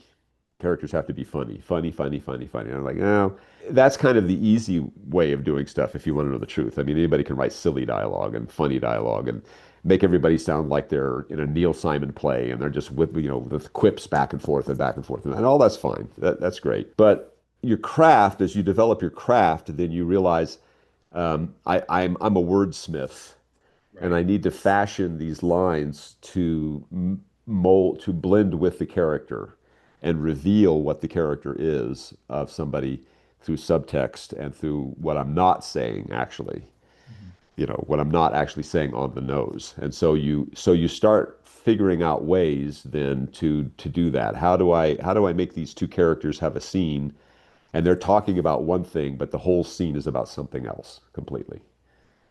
Right. Okay, and they both know it, and now we know it because they know what they're really saying is not what they are really talking about. It's something else completely. It's all subtext. So that's harder. That's more difficult because now you have to, but we've all done it, in our real lives, we've all done it. There's something that you need to tell somebody, but you don't want to come right out and say it because it might hurt their feelings or it might give a bad reaction. So how do you tell them that you're displeased with something they've done or blah blah blah blah blah without actually coming out right out and saying anything bad? So that's where the subtext comes in. That's where the inflection comes in. That's where how do you do it? Less is more. That's another thing. So how do you say a line that has great meaning and weight with the fewest amount of words possible? Hmm. Now maybe you have a character who that's impossible for them. Maybe you have a character who takes, like in a Jane Austen novel, instead of saying things in 5 words, let's use 50, Yeah. to say the thing. But she was doing that for a specific reason, and so it was part of how she revealed the character. So I mean, all of that, all of that is the research that you do, the reading that you do, the study that you do, where you see these great masters. Charles Dickens was great at this too. He was really wonderful at how he would craft the sentences.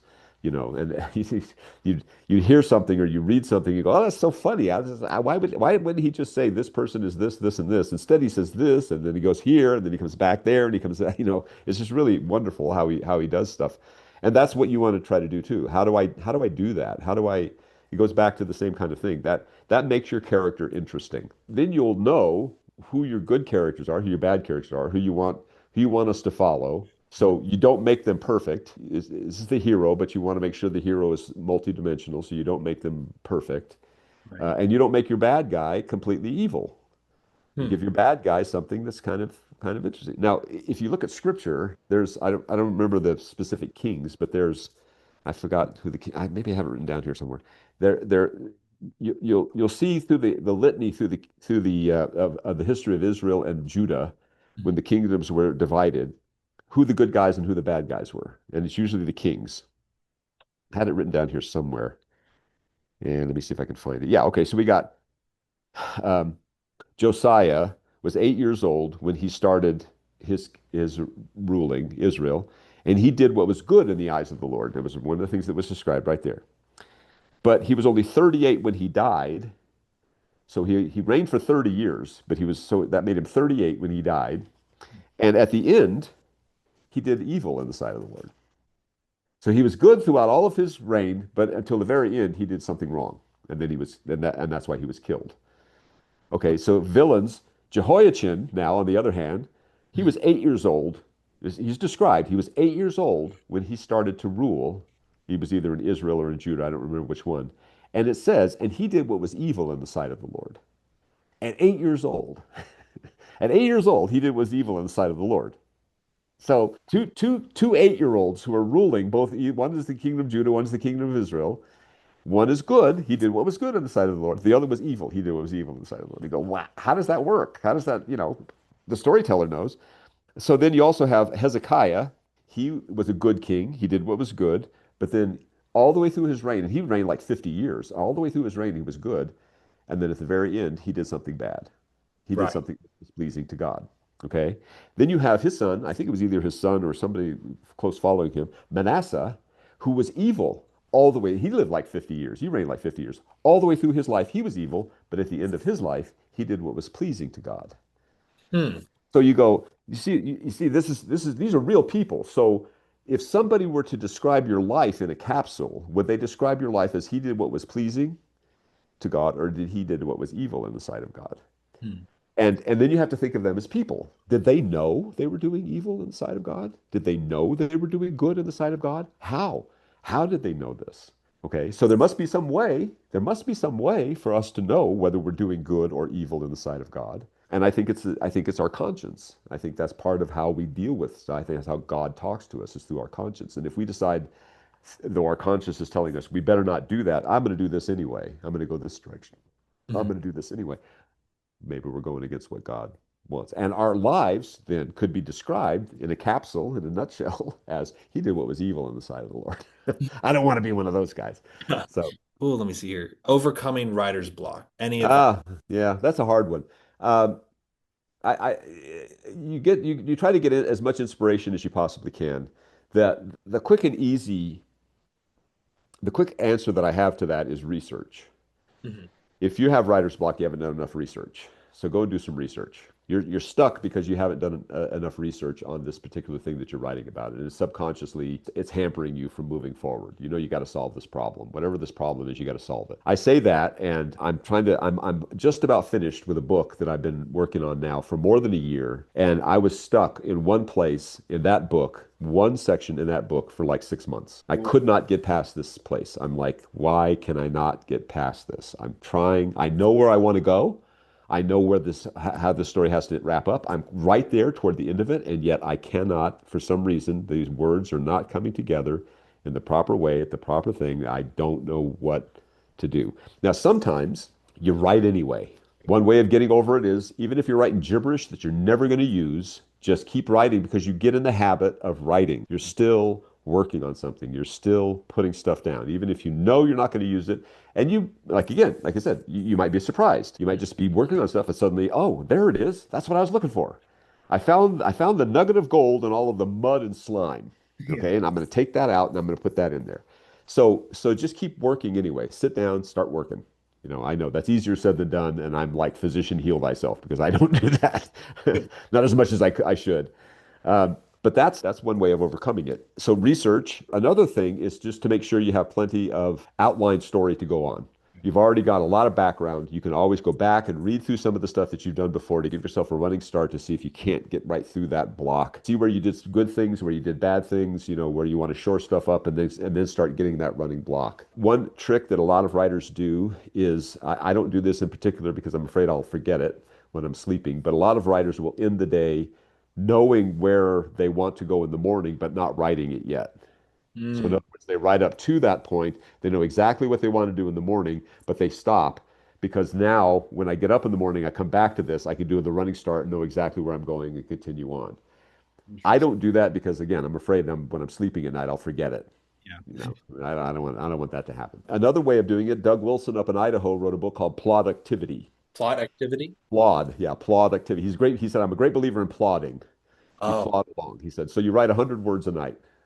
Everybody can write 100 words a night. 100 words is not that much. Take oh, 10 minutes, write 100 words. yeah. Okay, so the first night you've written 100 words. And the second night, now you've written 200 words. And the third night, he said, by the end of the week, you've written 700 words. That's pretty good. Okay. By the end of the month, you've whatever 7 times 4, 2,800 words, you know, 28. And then by the end of a year, you've written nearly 30,000 words. Right. And you're doing this in your spare time. It's taking 10 minutes a day. So you just do a little at a time, then a little at a time, then a little at a time, and you can finish your work. And you don't really get writer's block because you're just working, you're committed to 100 words, 100 words a day. That's what I'm going to do. So that's another way of going about it. Kathy Buchanan was up at the camp with me, with us up there, and she did a little seminar. I don't want to take her thunder away, but she did this great seminar that really has helped me about how to write a script, a half-hour script in 2 weeks, from idea to completion. 2 weeks. She has to do this because she's a widow with 5 kids. Right. Okay. I have so much respect for her. I mean, I just have, she's a remarkable person because she lost her husband. She has 5 kids. They all have needs. She has to pick them up. She has to take them up. I said, how do you do it? How do you do it? I said, I told everybody while I was up there, I said, that's her situation, and she triples my output. Hmm. She writes 3 scripts to my one. Now, I'm old. I don't have the focus that I used to have. And I'm kind of toward the end, I'm in the decline. And she's like right at the top of her game. So we'll take that into account. But besides that, she still does it. And I'm like, I don't know how you do it. How do you do that? And she says, I write in whenever I have a moment of spare time. She Hmm. said, I can write a scene in 10 minutes. If I have 10 minutes while I'm waiting for my kids, while I'm waiting to pick my kids up from school, I have 10 minutes of free time. I write a scene in 10 minutes. Boom, boom. She said it's not the greatest scene in the world, but I wrote the scene. I'll know that I'm going to go back and redo it later, but I've written the scene. It's there. It's done. Now I can put it away, do what I need to do. I get another 10 minutes, pull the computer out, write up another scene. 10 minutes, boom. My gosh. And I'm like, so I said, literally, you just piecemeal. She goes, yeah. I mean, what am I supposed to do? My kids are going to take priority. I'm going to make sure that my kids are where they need to be, which means that I write when I can. I get up a little bit earlier, go to bed a little bit later, and that's when I write. But she said, I'll finish it. And she mapped this whole thing out. And again, I'll let you talk to her about this because that's her thing. But she mapped it out. She had like, 2 weeks. She had 14 days in a block on a grid. And she said, the first day you do this, the second day you do this, the third day you do this, the fourth day you do this. Get down to the writing, you make sure you're writing this many pages per day. And in 2 weeks, you got your script written. Man. I'm like, wow, that's phenomenal. It was really, really an eye opener for me. Um, and she just knows how to do it. She's that kind of person. And so, for me, overcoming writer's block is again a lot of research. I just go back and do a lot of research. Now, the problem with research, of course, is you can get carried away with it. We've got the knowledge of the world at our fingertips, and I'm like, oh, that's really cool. Oh, that's really cool. Isn't that really cool? Oh, that's really, really cool. Look at that. And, the whole day has gone by and I've done nothing. So for me, though, the research is the thing. Woody Allen, there was a great documentary about Woody Allen and how he does, and he says he never worries about writer's block. He brought the camera into his writer's space, which is his bedroom. Oh, And he said, here's my bed. It's my apartment in New York, and here's my bedroom. See over there in the corner. And he has this little bitty desk. It's not very big. It's a very small desk, and on top of it is nothing but a manual typewriter, an Underwood typewriter. He said, that's where I write. That's where I do everything. And so he said, when I complete my whatever I'm working on, book or whatever it is that I'm working on, I'll complete it. I'll make sure it's all together, complete the way I like it, and I'll send it to the producers that we're going to produce the movies. He said, once that's done, then I walk over here. You follow him over to his bed. And I sit on the bed. He has a dresser, chest of drawers next to his bed. Pulls out the bottom drawer, and it's filled with notes of ideas, little snippets of ideas that he's written on the back of napkins or on pieces of paper or whatever. Dumps it out on his bed, sifts through it, finds one he likes. Oh, that's the good one. Puts all of them back in the drawer. The rest of them back in the drawer, goes over and starts working on the next one. He said, I never worry about running out of ideas because ideas are everywhere. So it's just the discipline of doing it. This manual, this Underwood typewriter, he bought like in 1945 or something, or 1948 or something like that. It was ridiculously early on. There's only one place in New York that actually makes ribbons for it so that he can still work it. So he bought a bunch of ribbons to make sure he never runs out of ribbons. And that's what he works on. He doesn't like working on computers. He's kind of a Luddite as far as that's concerned. He's not really into modern technology. He writes old school and he writes really fast, and that's what he does. And I'm like, okay, see, I mean, this is great because all of this stuff is helpful for writers, but use what's helpful for you. Don't try to use somebody else's methodology. I don't like to talk about methodology a lot because it's different for everybody. Everybody's going to find their own methodology. A lot of people say, do you write better in the morning or do you write better? Yes.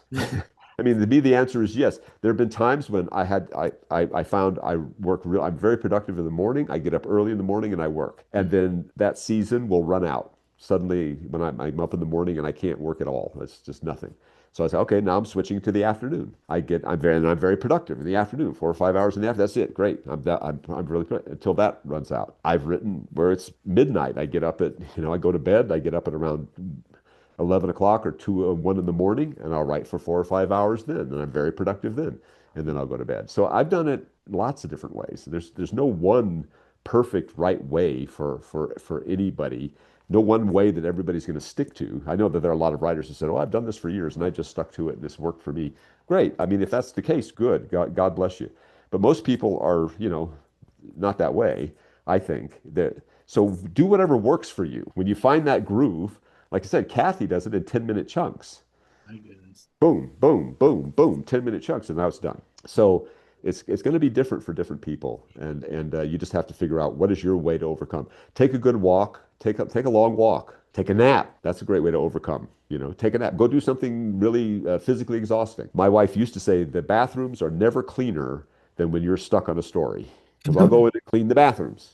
You know, because I'm thinking about because as you know, writers. Ray Bradbury said this years and years ago. He's a famous science fiction writer, and he said this years and years ago. If you choose to be a writer, say goodbye to holidays, say goodbye to birthdays, say goodbye to special occasions, because part of your brain is always going to be working on a story. Right. You're never going to be 100% there. Okay. Unlike all other professions, so you can just kind of toss it aside and say, nah, we're not going to talk about that. I'm done with it. And now we're going to have our meal. We're going to have Thanksgiving. We're going to do this. I can take my work and I can shove it aside and I don't have to even think about it. Writers are always constantly thinking about a story, some story that they're working on. It's constantly there. And so you just have to say, okay, part of my brain is with you at your birthday and celebrating the birthday, celebrating Christmas and celebrating it. But part of it is always going to be working on a story, some story beat, something in the back of your head. I found this out. I have massage therapy twice a week, and I'm lying on the table, and you would think the whole purpose of it is to relax my muscles and make the arthritis that's creeping up in my bones to relax. You'd think of all places I would just kind of let it all go, let it all melt away. Nope, I'm still working on a story. Still working on it. A dialogue.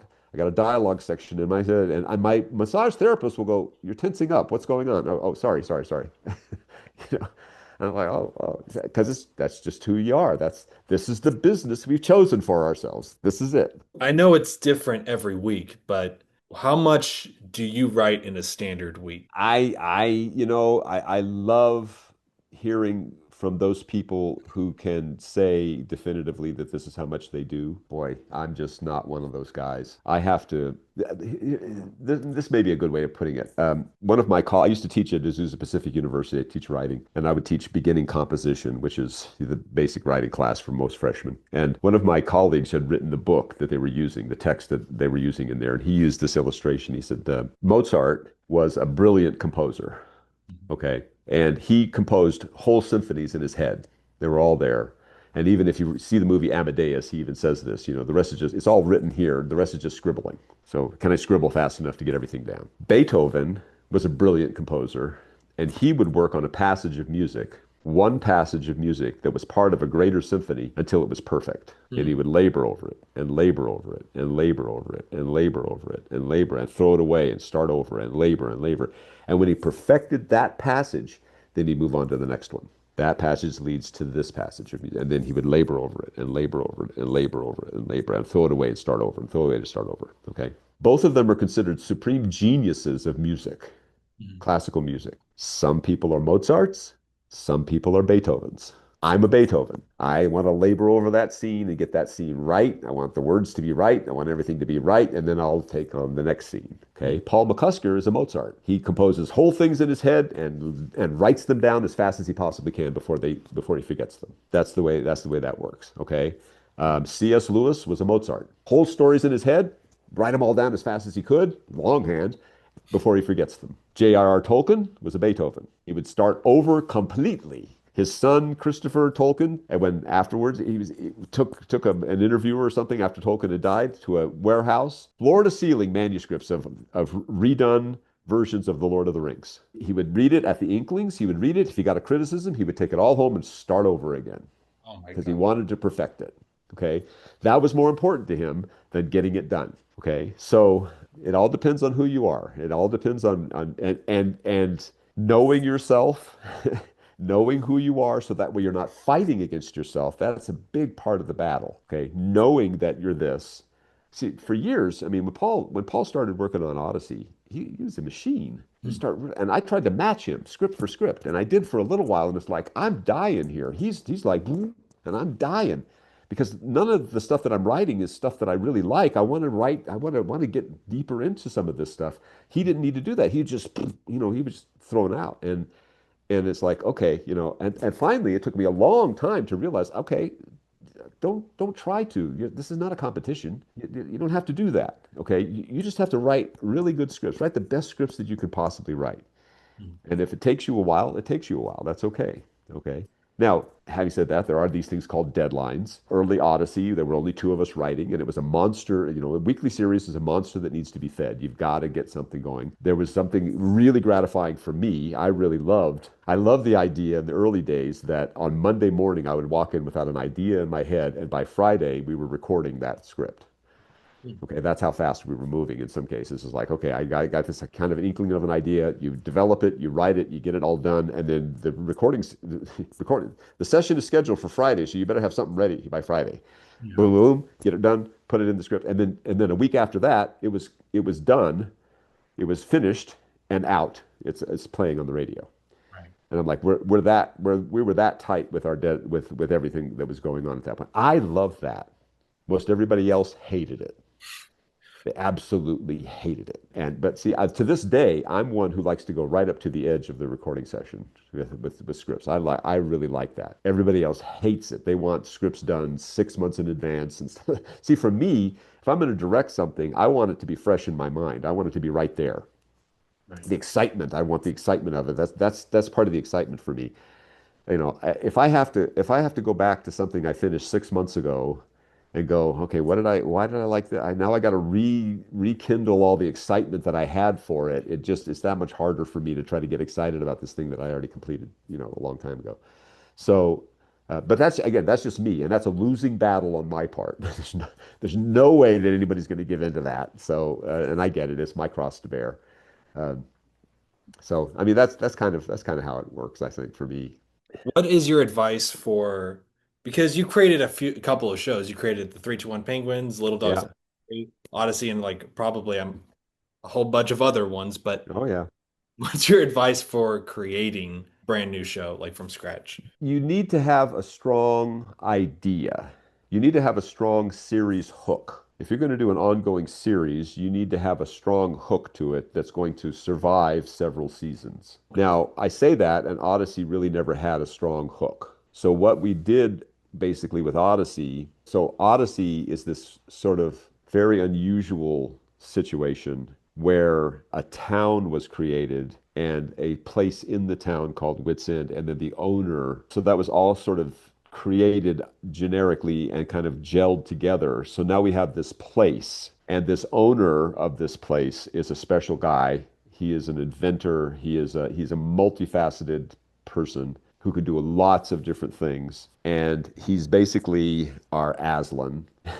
I know that sounds sacrilegious, but he's basically our Aslan, and he knows what's going on with everybody, and he's involved in everybody's life, and especially the kids, but their parents too. And so from that, we say, okay, now we kind of have this. We have this canvas that has a foundation on it. That's this place and this guy and this town. And now, how are we going to populate it? And Mm. what are we going to do? So everything else comes from the character reactions to each other, the character interactions with each other, their relationships with each other, how they react to each other. And then one thing that really drives a lot of the storytelling on Odyssey is theme more than anything else. So they're very thematic stories. You don't always want to do that because those can come across preachy after a while. But you do, but for us, the theme has got to be obviously really, really important because it's usually a biblical theme that we're dealing with. So we're saying, okay, in Proverbs it says this, or in James, the book of James, the tongue is a fire, blah, blah, blah. You take a scriptural verse and you say, okay, now how can I make a story out of that, and who would be the best person to tell that story through? That's Odyssey, and obviously, I mean, who can argue with 40 years of, nearly 40 years and more than 1,000 episodes? But you take a show like on television, like Frasier, like the sitcom Frasier, which was on for 11 years, is a very successful show. If you look at Frasier and you start analyzing it, you realize that the five main characters were Frasier, his brother Niles, their father Martin, his healthcare worker Daphne, and then Roz, who works with Frasier at the radio station. Those are the five main characters. All of them have a problem with every other character. So the hook is that Frasier, who we all knew from Cheers, moving back to his hometown of Seattle, where he has to live with his father, where his father has to come and live with him because his father is, 30, 35-year veteran on the police force, got shot, and now he's an invalid, and he has to live with Frasier. And the two of them could not be more different. Frasier is an uppity, snooty, Harvard-educated psychiatrist. His father is a workaday cop and likes the things that workaday people like, and the two of them clash constantly. Okay, Niles is Frasier's brother and is just like Frasier, even more so. Okay, which creates conflict in and of itself because how many of us would like us if we were somebody else? It would be very difficult for me to live with me. Okay? Yeah. I just know that. Okay, so that's what they did with Niles. Now Daphne comes in and she has her interactions with each of the characters, and Roz comes in and she has her interactions. So each character has this conflict, some sort of conflict with every other character on the show. And that's why for the first 5 years, the writing is just brilliant on that show. It's absolutely brilliant. It's wonderful. There's not a flaw, there's not a bad script in the lot for the first 5 years, which is why for 5 years in a row it won the Emmy for best television, for best sitcom. Well, what happens after that is it's very difficult to maintain that for the creators and for the showrunners and for the movers and shakers. And they have ideas and they go, you know what, I kind of played out here. So a lot of them, even though they were still executive producing, went on to other projects and they brought in a whole other bunch of writers who really didn't have the same depth and understanding of these characters as the original writers did, which is why the quality kind of went. But Right. every once in a while, one of those original writers would come back in and tell a story, and it was just great. It was just like wow, suddenly it just shot up into the stratosphere. It was equally as good as any of those first 5 years, but they only did that one script for that one season, and then the quality went back down to Hmm. this. So it really does depend on who has the heart for it too. Hmm. Because somebody who's creating, when you get a group of people who are creating, they have to all really believe in it and all really understand all of the characters. This is why a lot of the movies that were made, for instance, from the Jay Ward cartoons, Rocky and Bullwinkle, and all of those kind of George of the Jungle, that was not too bad. But Dudley Do Right, and some of all of those kinds of they made movies out of it, and the movies all just tanked. Hmm. And the reason why is because you didn't have Jay Ward, and you didn't have the guys who created them who were they couldn't they had died. But Right. trying to reboot that stuff, no, you don't have the same sensibilities as those guys did. Okay, so now it's somebody's interpretation of their sensibility. You may love them, and not to say that they didn't love those things, but you just don't have their sensibilities about how all of this stuff worked, how what made that show work when it was on originally. Right. And so that's a very difficult thing to do. So you should have a hook. You should try to have a hook if you're creating a new show. It depends on the kind of show it is, but you really want a hook. You also want if it's a fantasy kind of show, you want to build the world. You want us to understand what the world is and what's possible in the world. Now, world building is a very tricky thing because you have to maintain the integrity of the world that you've created. Hmm. What happens with a lot of people is they'll create the world and then they'll write themselves into a corner, and suddenly a new aspect of the world emerges. That suddenly they can do something that they've never been able to do before. And it's like, okay, that's the reason why it doesn't work, because now you've the multiverse is like one of the worst creations I've ever heard of in my life. You- Okay. You're talking about the Marvel. Yeah, just the multiverse in general, it's just awful. What a terrible storytelling. The reason why is because if a character dies in this world, well, we can always go into a different multiverse and bring back another character. Right. Nobody ever really has to die, and nobody ever really has to have something bad happen to them, because we'll just bring a new one in. And it's like, well, if that's possible, then storytelling is over, because who cares? That. Who cares? Who cares after that? You don't have to have a character show integrity, the integrity part of their character, or making bad choices or sacrificing stuff like that. Well, we're just going to go. One of the worst things that I saw, this Disney is terrible with this because they bought up all the Marvel stuff and they're just awful at this.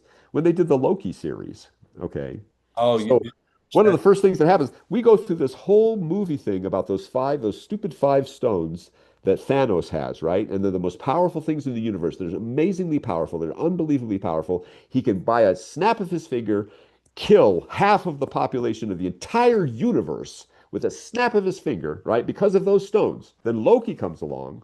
Now Loki's in a little higher plane, and he sees the 5 stones on somebody's desk and steals them. And we realize, oh, if they open up a drawer, there's tons of those stones. So all of that stuff that we just saw, all of that stuff that just built up and all of those movies toward those stones being the most powerful things ever and causing all of this stuff to happen, well, these people don't care about the stones at all. They don't care. Stones are just, little nothing. And it's like, okay, so you just ruined that whole mythology. You just completely ruined that whole thing because of this. Same thing happens in the Star Wars movies, okay? When J.J. Abrams took over the Star Wars movies. What happened? Rey finds a lightsaber and it's the biggest, she's really, she goes through all sorts of stuff to take that lightsaber to who? Luke Skywalker. And he presents it to him, and that ends the first movie. And at the beginning of the second movie, he takes it and throws it over his shoulder and goes off and does something else. And it's like, so you're just going to destroy all of the stuff that was built up in the previous movies. You're going to just destroy, toss it all out, and then come up with whatever silliness you came up with on movie 7, 8, 9. Why do that? You're live in the world that has been created, okay? Live in the world that you helped create, and then especially if you're the creator, don't just change the world arbitrarily on us. Don't just make it suddenly possible that somebody could do something Right. that they've never been able to do before. Okay, they've never been this. The world was never this kind of thing until now, when the writers need it to happen. That to me is the difference between a story unfolding organically, so Mhm. that what happens in it happens of necessity, the necessity of the story, versus what happens in it happens because the writer wants it to happen. Right. You can tell the difference between the two. You can Right. always tell the difference. When the great exceptions have been the Andor series. I thought Andor was very good, very well done, and some of the early Mandalorian stuff. Those were the two. Everything else that they have done, except for the Obi-Wan story, was like the last 3 episodes were really good. But for the most part, everything else that has been done in that universe, as far as Disney is concerned, is all because the writers want it to happen. It's not because of the storytelling. It's Right. not because stuff is happening, rising up out of the universe that George Lucas created, and that's a big universe, by the way. That you could do a lot in that universe. But now suddenly people are doing stuff, or belittling stuff, or getting rid of stuff, or trashing stuff, or erasing stuff. Why? Because we need to have it happen so we can rebuild something else. No, no, no, don't do that. Respect the world. Respect the world. Is there anything in the world of Odyssey that you're hoping will happen in the remainder of the series? I can't really think of anything that I'm hoping will happen. We have a lot of stuff. We have stuff in the works that will. We've been doing things recently that have taken characters on a long story arc. Okay, and so a lot of them are now those story arcs are not coming to a conclusion. We have another big story arc coming up, deals with stuff that's happened previously, and we want to resolve that story arc. It's a big story arc that has to be resolved. Beyond that, I think that what we're really kind of thinking, I don't think anybody's thinking beyond that, honestly, and I'm not really thinking beyond that. I'm kind of like, I think we need to go back. We are doing that prior to this big story arc happening. We are kind of going back to we're just going to do the nice. It's not going to be a big arc dependent thing. We're going to do individual episodes. We're going to do one-off episodes. We're going to do some of the fun stuff that we used to do, like the history episodes and going into the imagination, stuff like that. Doing some of those kids radio and the history episodes. And there's, instead of BTV, we now have something called Knox On, which is Pastor Wilson Knox. He does his own version of BTV, but it's like a Bible study, but he does it online, and he has a lot of characters and tells stories. And so stuff like that. We're gonna do more of that one-off kind of thing, slice of life and one-off kind of thing for a while, because we have really been involved in multiple story arcs now for a long time, and Right. it's sort of like we're sort of arced out. We're sort of arced out. We just need the rest, so that way we can again regroup. Writers need to regroup the same as everybody else, and that's very important to replenish. And before we go into the big huge push on this new arc, we all just kind of need to take a break and reassess and kind of do the more kinder, gentler, as George W. Bush would say, the kinder, gentler stories that we used to do. So that's what we're going to do. And I don't really have any desires, burning desires to see anything happen with any of the characters necessarily. I do think that, and I believe that we'll do this. I do think that we need whatever needs to happen in the future, whatever's going to happen in the future, really needs to happen by design. I don't think we should just do it by accident. I think we need to plan it out. We need to plan where we're going to go with these characters and what we're going to do with them. But no, I haven't really given it that much thought. To me, that's another thing about Odyssey. Odyssey is sort of like You can almost do anything on it, really and truly. Any kind of human interest story you can do on Odyssey. If you come across a good one, you can tell it. So I think that's kind of what we're doing more than anything else. Is one of the big arcs you're talking about one of them the Renee arc? That is one of the arcs, yes. Oh, okay. Okay. Yes. It's one of the art. It's in the process right now. We actually recorded the episodes that involves last month. And so her her her story is progressing nicely. And Okay. so we'll see those I believe will be airing I think in the fall. I think those stories will be airing in the fall. And Okay. we'll go from there with as far as those stories are concerned. Right. So that is one of them. That's one of them. What was the inspiration behind introducing Renee? The inspiration behind Renee was Eugene was moving on. Hmm. Just the character of Eugene was moving on, and then Will Ryan's illness kind of forced our hand on this. The character of Eugene seemed to be moving on in terms of his life. He got married, they had adopted Buck. He was doing more stuff at the university or at the college than he had done before. He was still around Wits End, but not as much. And so I felt like we needed to have somebody to come in who was his equal intellectually Mm. and also had his interests intellectually. So computers and machines and things like that. Her specific character always goes, for me, it goes back to, and this is the way a lot of stuff happens on Odyssey. It goes back to the original Star Trek, the original series, which is, if Whit is Captain Kirk and Eugene was Mr. Spock and Connie was Dr. McCoy and Wooten is the red-shirted guy who gets killed in every episode, um, then we needed a Scotty. I looked at it and we said we needed a Scotty. And so I wanted to create a character who is from Scotland who is an engineer. And that's basically what Renee is. She handles mechanics and computers and she's an engineer and she's got a Scottish accent. And I named her Renee Carter after Rene Descartes, who is the philosopher who came up with the Cartesian number lines and stuff Oh, like that. So her name is Renee D. Carter, and her dog was named Cogito, which is Descartes' famous philosophical project, which was cogito ergo sum. I think, therefore I am. That's why her dog is named Cogito. Even the mechanical dog is named Cogito. The computer dog is named Cogito. She was very much. I was a philosophy major. I have a couple of degrees in philosophy. I taught some philosophy. Philosophy is my mistress. If I wasn't, she's philosophy is sort of my intellectual mistress. If I'm not doing entertainment and that sort of thing, I'm reading philosophy, and I love philosophy. So, and Rene Descartes was a very fascinating guy, and so I wanted to name her, and I wanted the character was sort of created so that we could use her as a vehicle to talk about philosophical constructs. And she's done that very much so. She's done that in her scripts. I mean, the recent script was My Hero Renee, where she's actually being she's the faculty advisor for a new atheist club on campus. She has to deal with the fallout of that. But I wanted her. I really wanted her, and Whit has done this with her a lot, where he takes on a philosophical construct and then has her talk through it, and then she'll also deal with a very deep religious construct, and she wants to know intellectually how that can play out. She's a great vehicle for that. She's actually better. She's as good, and perhaps in some ways even better than Eugene was, as far as that's concerned, because it's very intentional on her part. She's actually going out asking the questions. Eugene kind of fell into religious discussions a lot. Renee is like, no, I want to know what's going on. I want to have this discussion. We're going to talk about this, and it's going to be a big deal. And I really like her character. I hope that if I'm ever not writing on this show anymore, I hope they continue on with her character. Very very few of the writers have picked up on her, and I think that it's because she has this philosophical bent, and most people hate philosophy. They just they just don't like it at all. So so I think that's why some of the writers have shied away from it. Let's not have to do that, but I really like it. So well, I did had a few questions concerning the Blackgaard Chronicles, yes, the book series that's come out. yes, Yes. So, yes.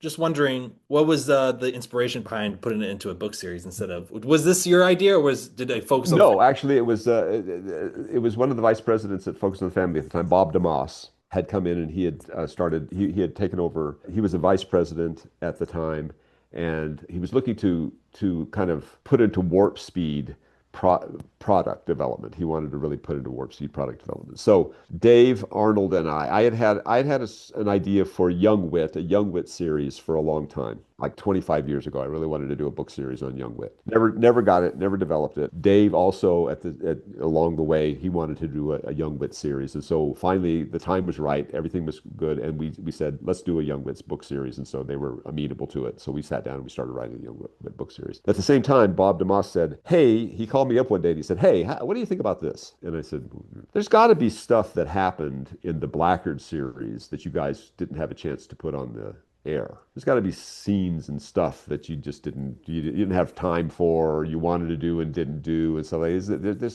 said, yeah, but I mean, some of that was 30 years ago. I'm not sure, quite sure. 25, 30 years ago. You think you could write them up as a book? And I said, okay, yeah, sure. Listen, I would love to do that because I always like that anyway. I like novelizations of stuff. So again, I go back to the original Star Trek. I always loved the novelizations of those episodes. I thought that was always really cool because they were told slightly differently. They had some nuance in there, and you could get inside the character's head and figure out what they were talking about because books can do that. So I said, yeah, I'd love to do that. It'd be great. And he said, okay, well, let's do it. And he said, okay, we'll do the Chronicles and we'll do the whole life. We'll do the whole situation of Blackgaard as much as we can possibly do because there are a lot of stuff that happened because of Blackgaard, but it only happened in a small part of one episode, and I really don't want to deal with the whole thing. That I couldn't put that in a book. The little things that happened because of Blackgaard that are not directly the Blackgaard story that are still not going to be talked about in the books, but most of the stuff. So, and then I realized, okay, well, if I'm going to do this, I've got to kind of actually start. The major players in this are, I have to have Connie and Eugene. And so I thought, well, while I'm here, let's go ahead and recap how Connie became a Christian and how she did her thing and how Eugene became, what happened with him, because Richard Maxwell had to be a part of all that too, and that's part of the Blackgaard Chronicles. So that's really kind of how it came about. It was really ready to do something like that, but it was Bob DeMoss's idea. He was the initial push for that. And fortunately, he was a vice president back then, so he kind of got his way. And so there are 10 books. There are going to be 10 books total. Right now, the first five are out. The Mhm. first five have been released, and 6 through 10 are in various stages of completion or about to be completed. So the book I said I had trouble with a while back, the book that I was reading, that's book 9. I was stuck on book 9, and in one aspect of book 9 for like months, and it was just driving me absolutely batty. And then I realized also where I have to add one more book to the series because, well, if you look at the Blackgaard if you look at all of the stuff that happened with Blackgaard, you go through the first 5 books are basically him going through applesauce Mhm. with all of that stuff and the battle and everything, Tom's barn burning down and all that sort of stuff, and the Electric Palace going, or the Blackgaard's castle burning down and all that sort of stuff, which Mhm. is the next big Blackgaard thing. Book 6, when it comes out,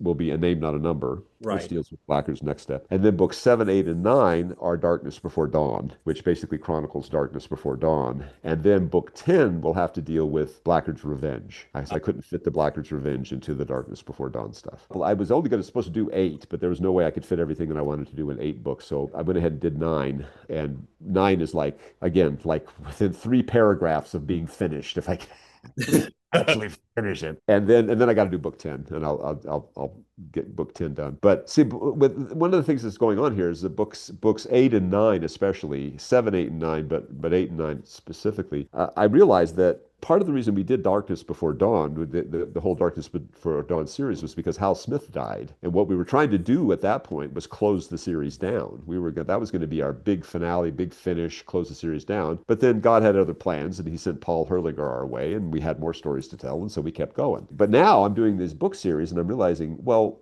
just because we don't know what was happening with Whit in the audio drama, we do have the opportunity to find out what was going on with Whit in the books. The books will tell you what Whit was doing and where he was doing and why he was doing it and how it relates. Because the one thing we never had, obviously, until Blackgaard's Revenge, really, but the one thing we never had while Blackgaard was alive was a face-to-face, head-to-head confrontation between. It was actually Jack and Blackgaard that was in the tunnel at the end, not Whit and Blackgaard. Okay, so there's got to be something that was going on with Whit at the same time, where he was and what he was doing, that relates to what's going on with Blackgaard and Odyssey and going back. And I'll give you a hint.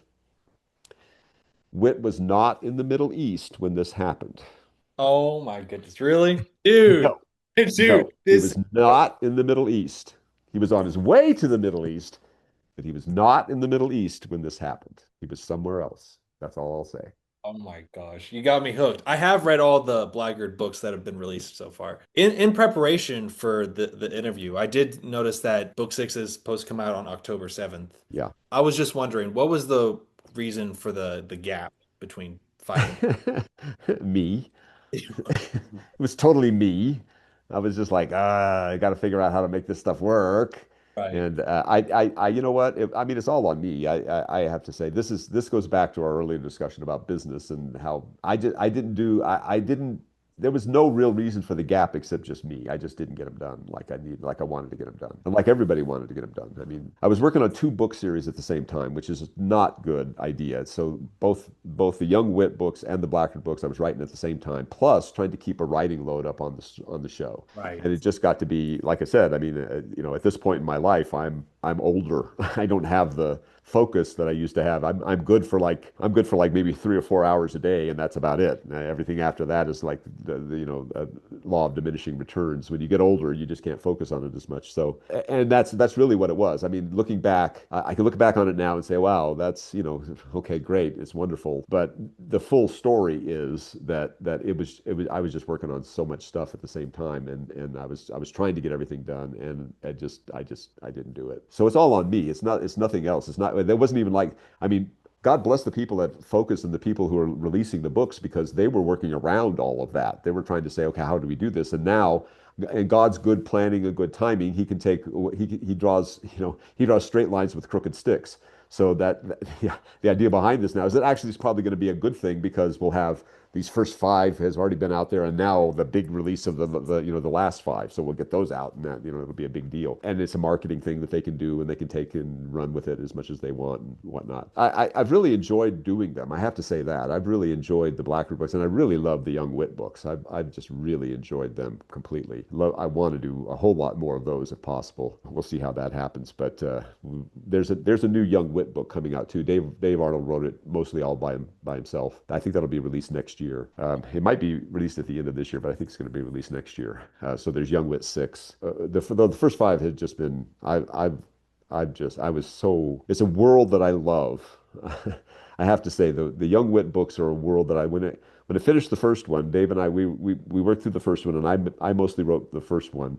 And after it was done, I told Dave, I said, I just love this world. It's the world that my dad grew up in, and it's a world small town in the Great Depression, and it's just this romantic world that, when I say romantic, it sounds like it's really, really wonderful. It was a hard life. It was a terrible, hard life, and I get that. But there's just some sense of romance about it. They had an integrity, and they had all the other stuff that was going on with it, and then to be able to fashion the tales, the stories in them, so that they have a lot of mystery and intrigue, and you have to show how brilliant Young Wit is. That I mean, I think we're illustrating why he's so accomplished as an adult because he was really learning this stuff, heavy, and was really very talented. He was a brilliant, brilliant kid. I think that they really do give a good foundation for his whole character. That's what we've been trying to do is give this really nice foundation to his character. Well, we'll see how much we can do. I have an idea for one after this. I got to finish everything else and get to that about him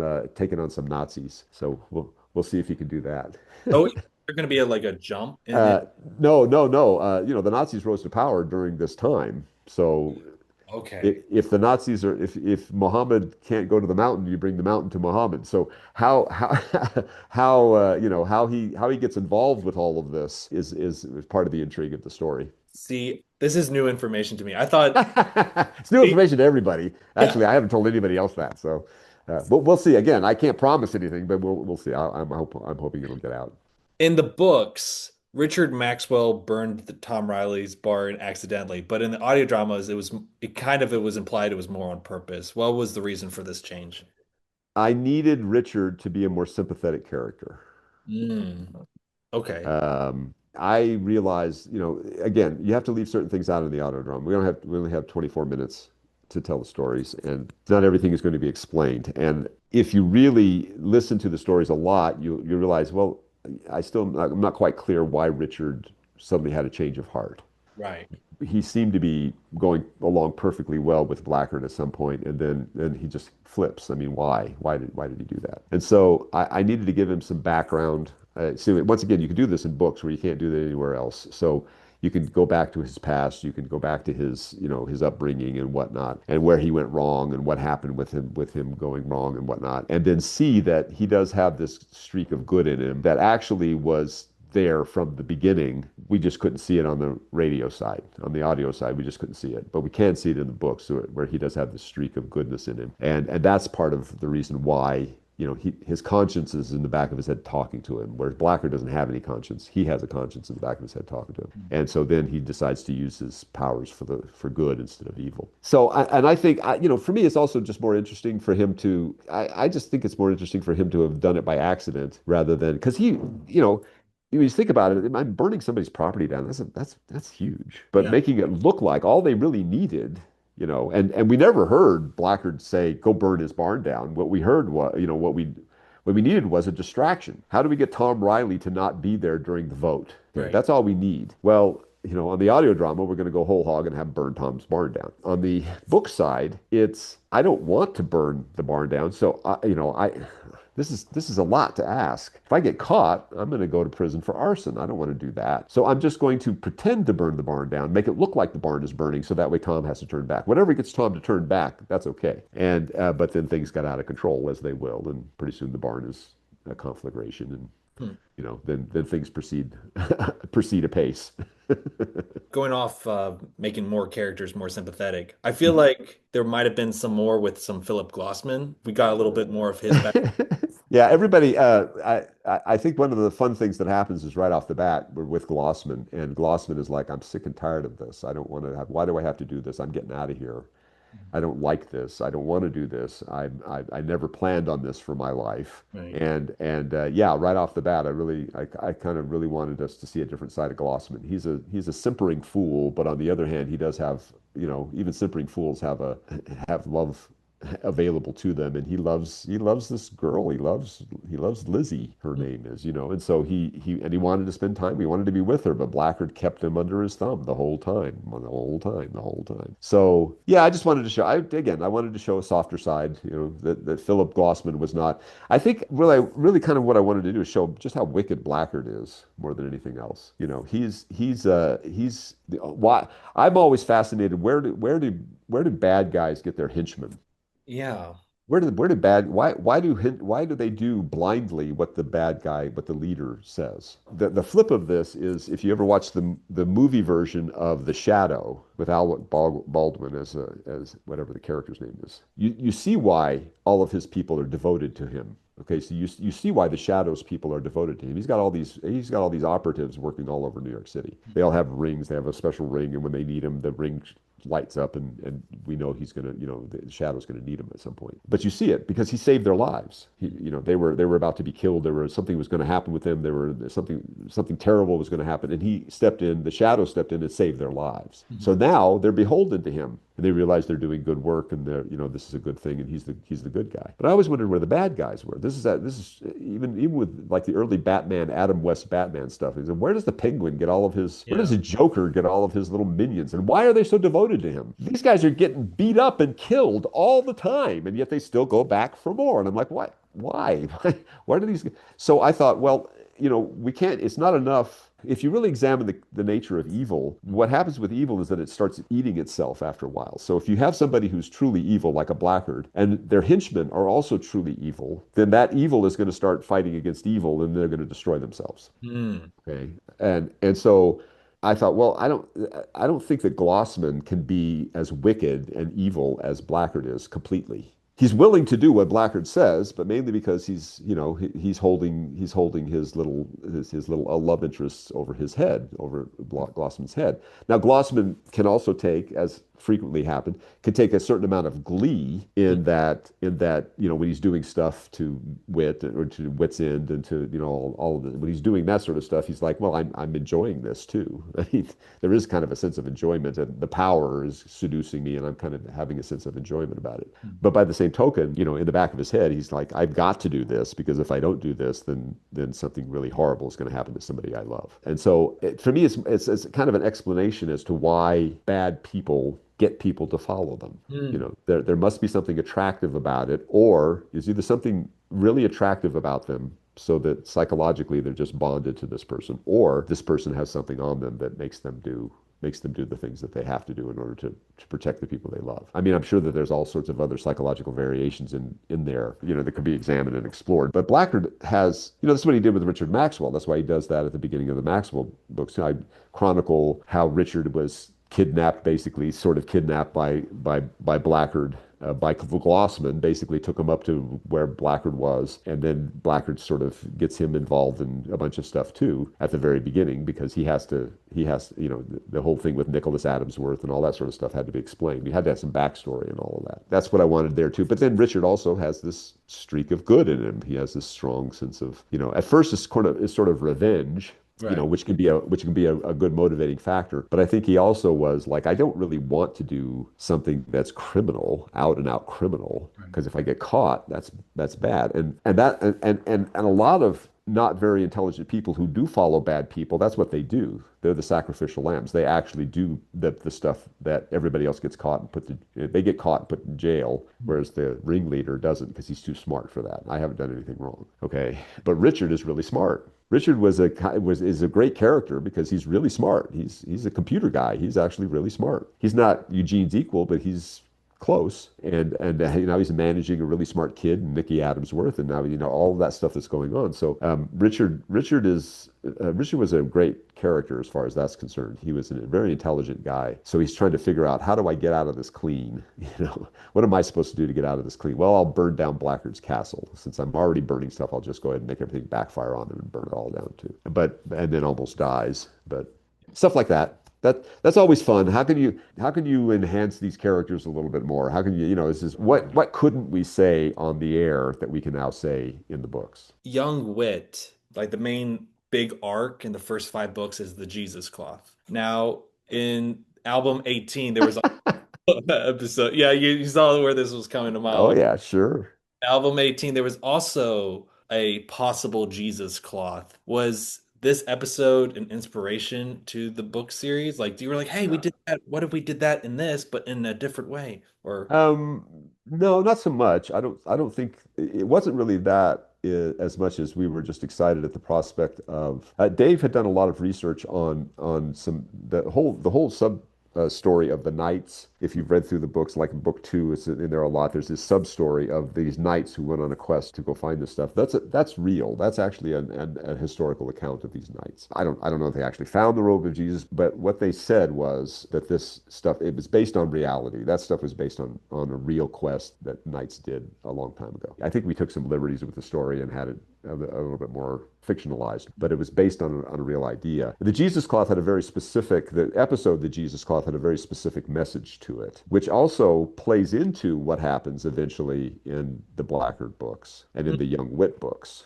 I said what I said, the Blackgaard books and the Young Whit books. So those two stories, these two book series are intertwined.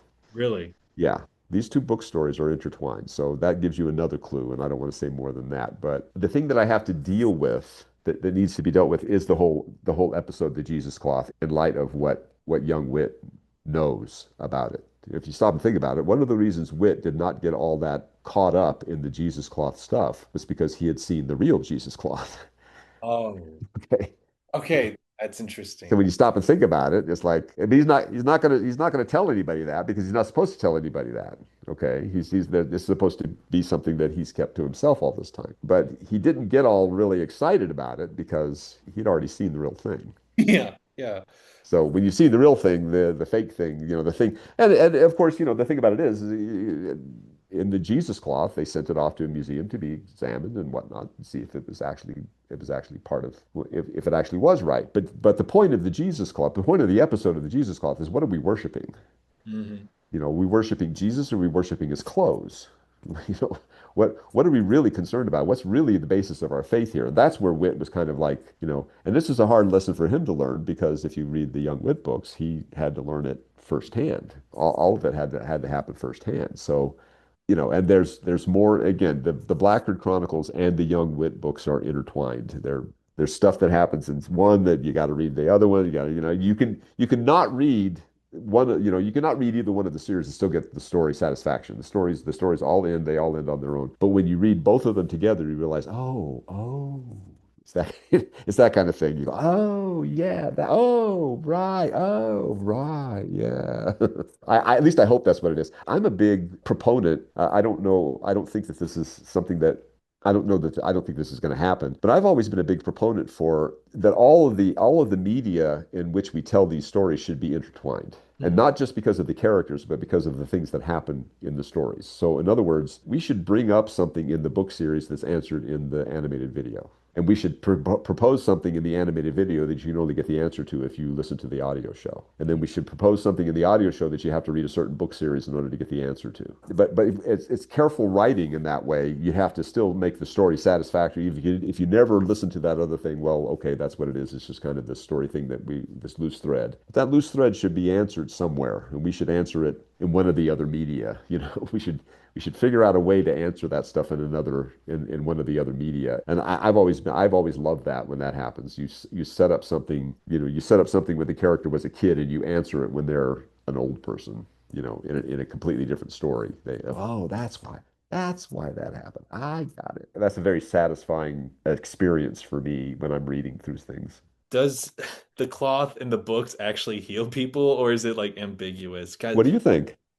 I think it does. Like it really does seem that it does in the books. But If you've read all 5 books, I don't see how there's any way of coming to any other conclusion than that. right. It's just I don't know. I'm like, I know, that's and it can be very controversial. I mean, I'm not, um, we are not unaware that this is the kind of thing that some people will really balk at. And even when we first came up with the idea, we were talking about it. I think I mentioned today, I'm going to say, I think that when people get to the end of the series, they're either going to go, "Whoa, whoa," or they're going to go, "Come on, that's the dumbest thing ever." I think they're going to be in one of the two camps. We'll see. So far, nobody has written us and said, "Oh, come on, this is the dumbest thing ever." So I'm hoping what we got is a whole lot of "Whoa." you got a lot of whoa. I like supernatural elements in books. I was very reticent to do a lot of that when I was younger. At a certain point in my Christian walk, I was very reticent to do stuff like that.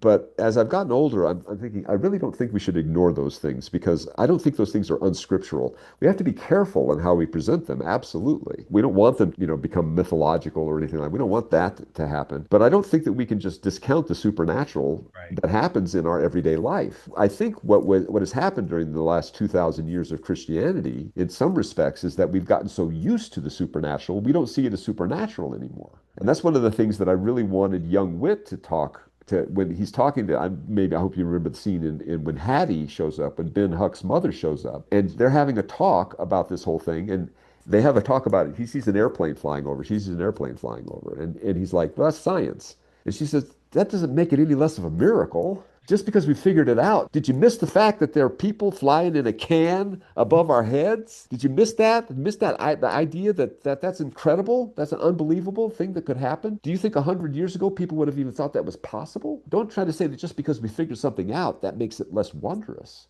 Yeah. That makes it less of a miracle. And that's really what I was trying to get across. What we really wanted to get across in those stories and that aspect of the books are that we've seen supernatural things happen all the time, but because they happen so often, we just take them for granted. Hmm. Think about watching television. What are you watching? You're seeing something fly through the air that's invisible until it comes in here. Right. You know? Now, oh, well, that's just science. That's it. Well, yeah, but it's still remarkable.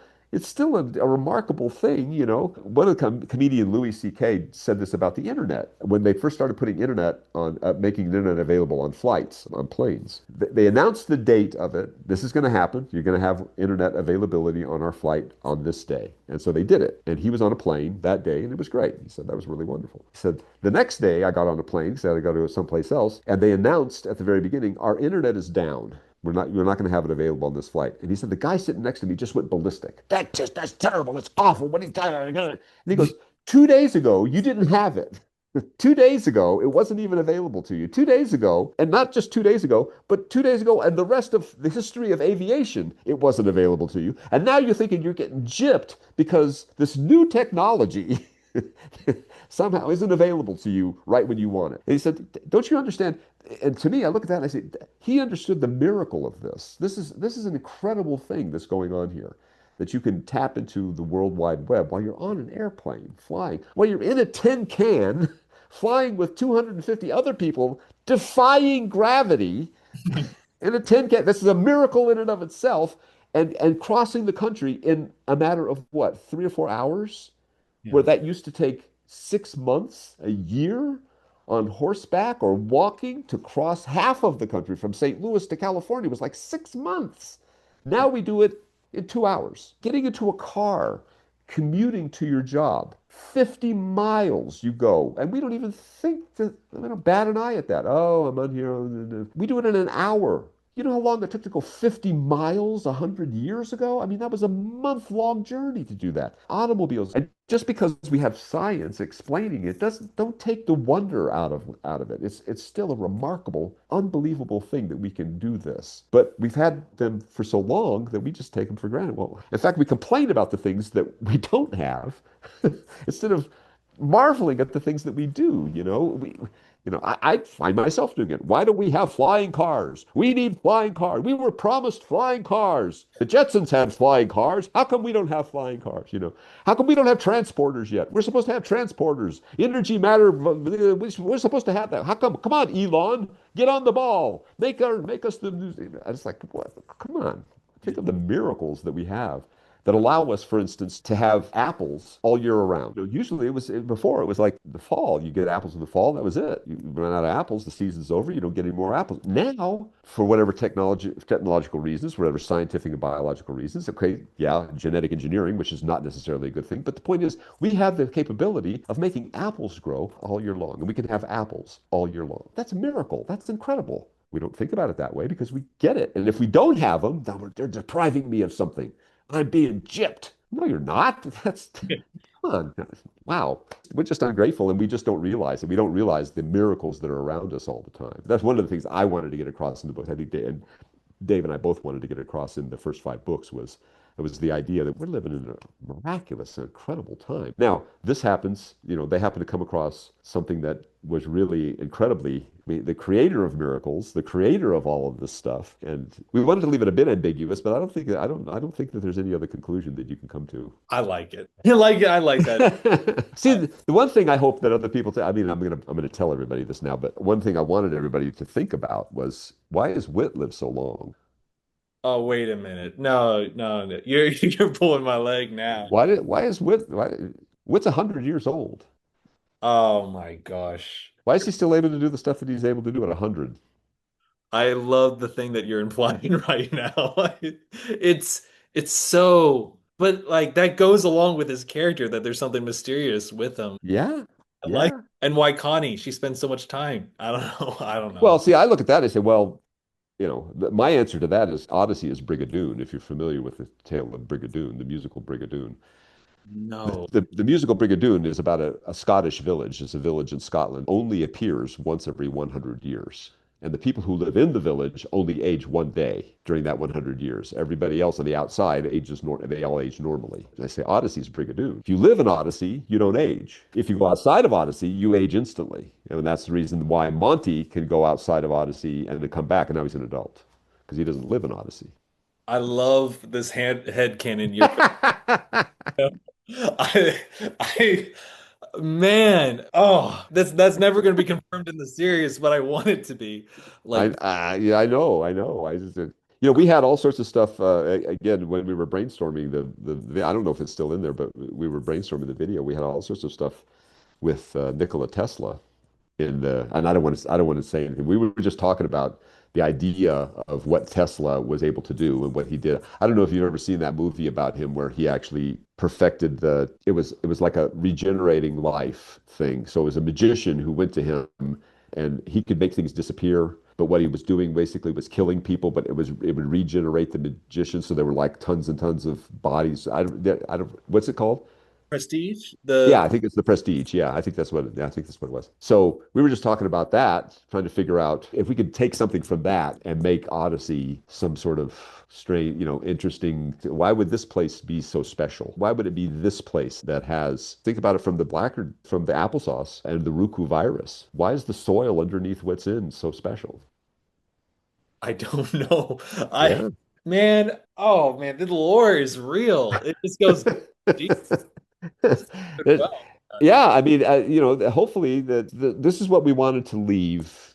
To be quite honest with you, this is something that one other thing that I really wanted to happen when Odyssey, we were creating Odyssey, and then as we've gone along, one of the things I really want to do is I want generation after generation to start plumbing the depths of this and try to figure out, we tried to put a lot into it so that way, you need to listen to it again and you need to listen to it again and you need to listen to it again. You need to read the books and you need to see the films and you need to do all of this stuff to really get all of the stuff that we've tried to put in it. You're not going to get it on one pass. It's going to have to be something that you kind of do a deep dive into. And that's,